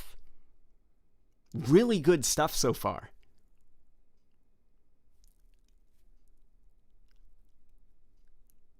Yeah, so when people are saying, they're like, oh, they're replacing Cortana, they're undoing, I'm like, no, I disagree completely. This is really powerful stuff that they're doing. Alrighty, friends, my back hurts. My eyes hurt. My throat hurts a lot because I'm thirsty. I'm going to go get some water. I'm going to go relax, and then I'm going to get started on the script breakdowns. I guess I probably could just upload these breakdowns, right? But basically, that's kind of... I just showed you everything that I cared about. But, alrighty.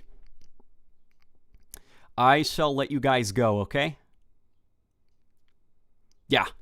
So when people ask me why I'm excited about the game, they're like, we haven't even seen any gameplay. That's true, and for all we know, the gameplay could be just kind of like bleh at best, but we actually have seen gameplay. The graphics didn't look great, but the game looked like a lot of fun to just play mechanically. So that little snippet of gameplay that we saw, combined with stuff like this, combined with the graphical improvements, I have a better picture of what kind of game this is, And I'm optimistic. And I'm extremely cautious, by the way, because of Halo 5 and what a letdown that game was. But everything they're showing so far, it's like, it's not just trickery. These are raw cutscenes. This is stuff that we're gonna be experiencing in the game. And I'm excited. So I shall see you all later, okay? I hope you all have a fantastic day. I think you all are doing good. Nasim117, I see you, buddy. He's a regular.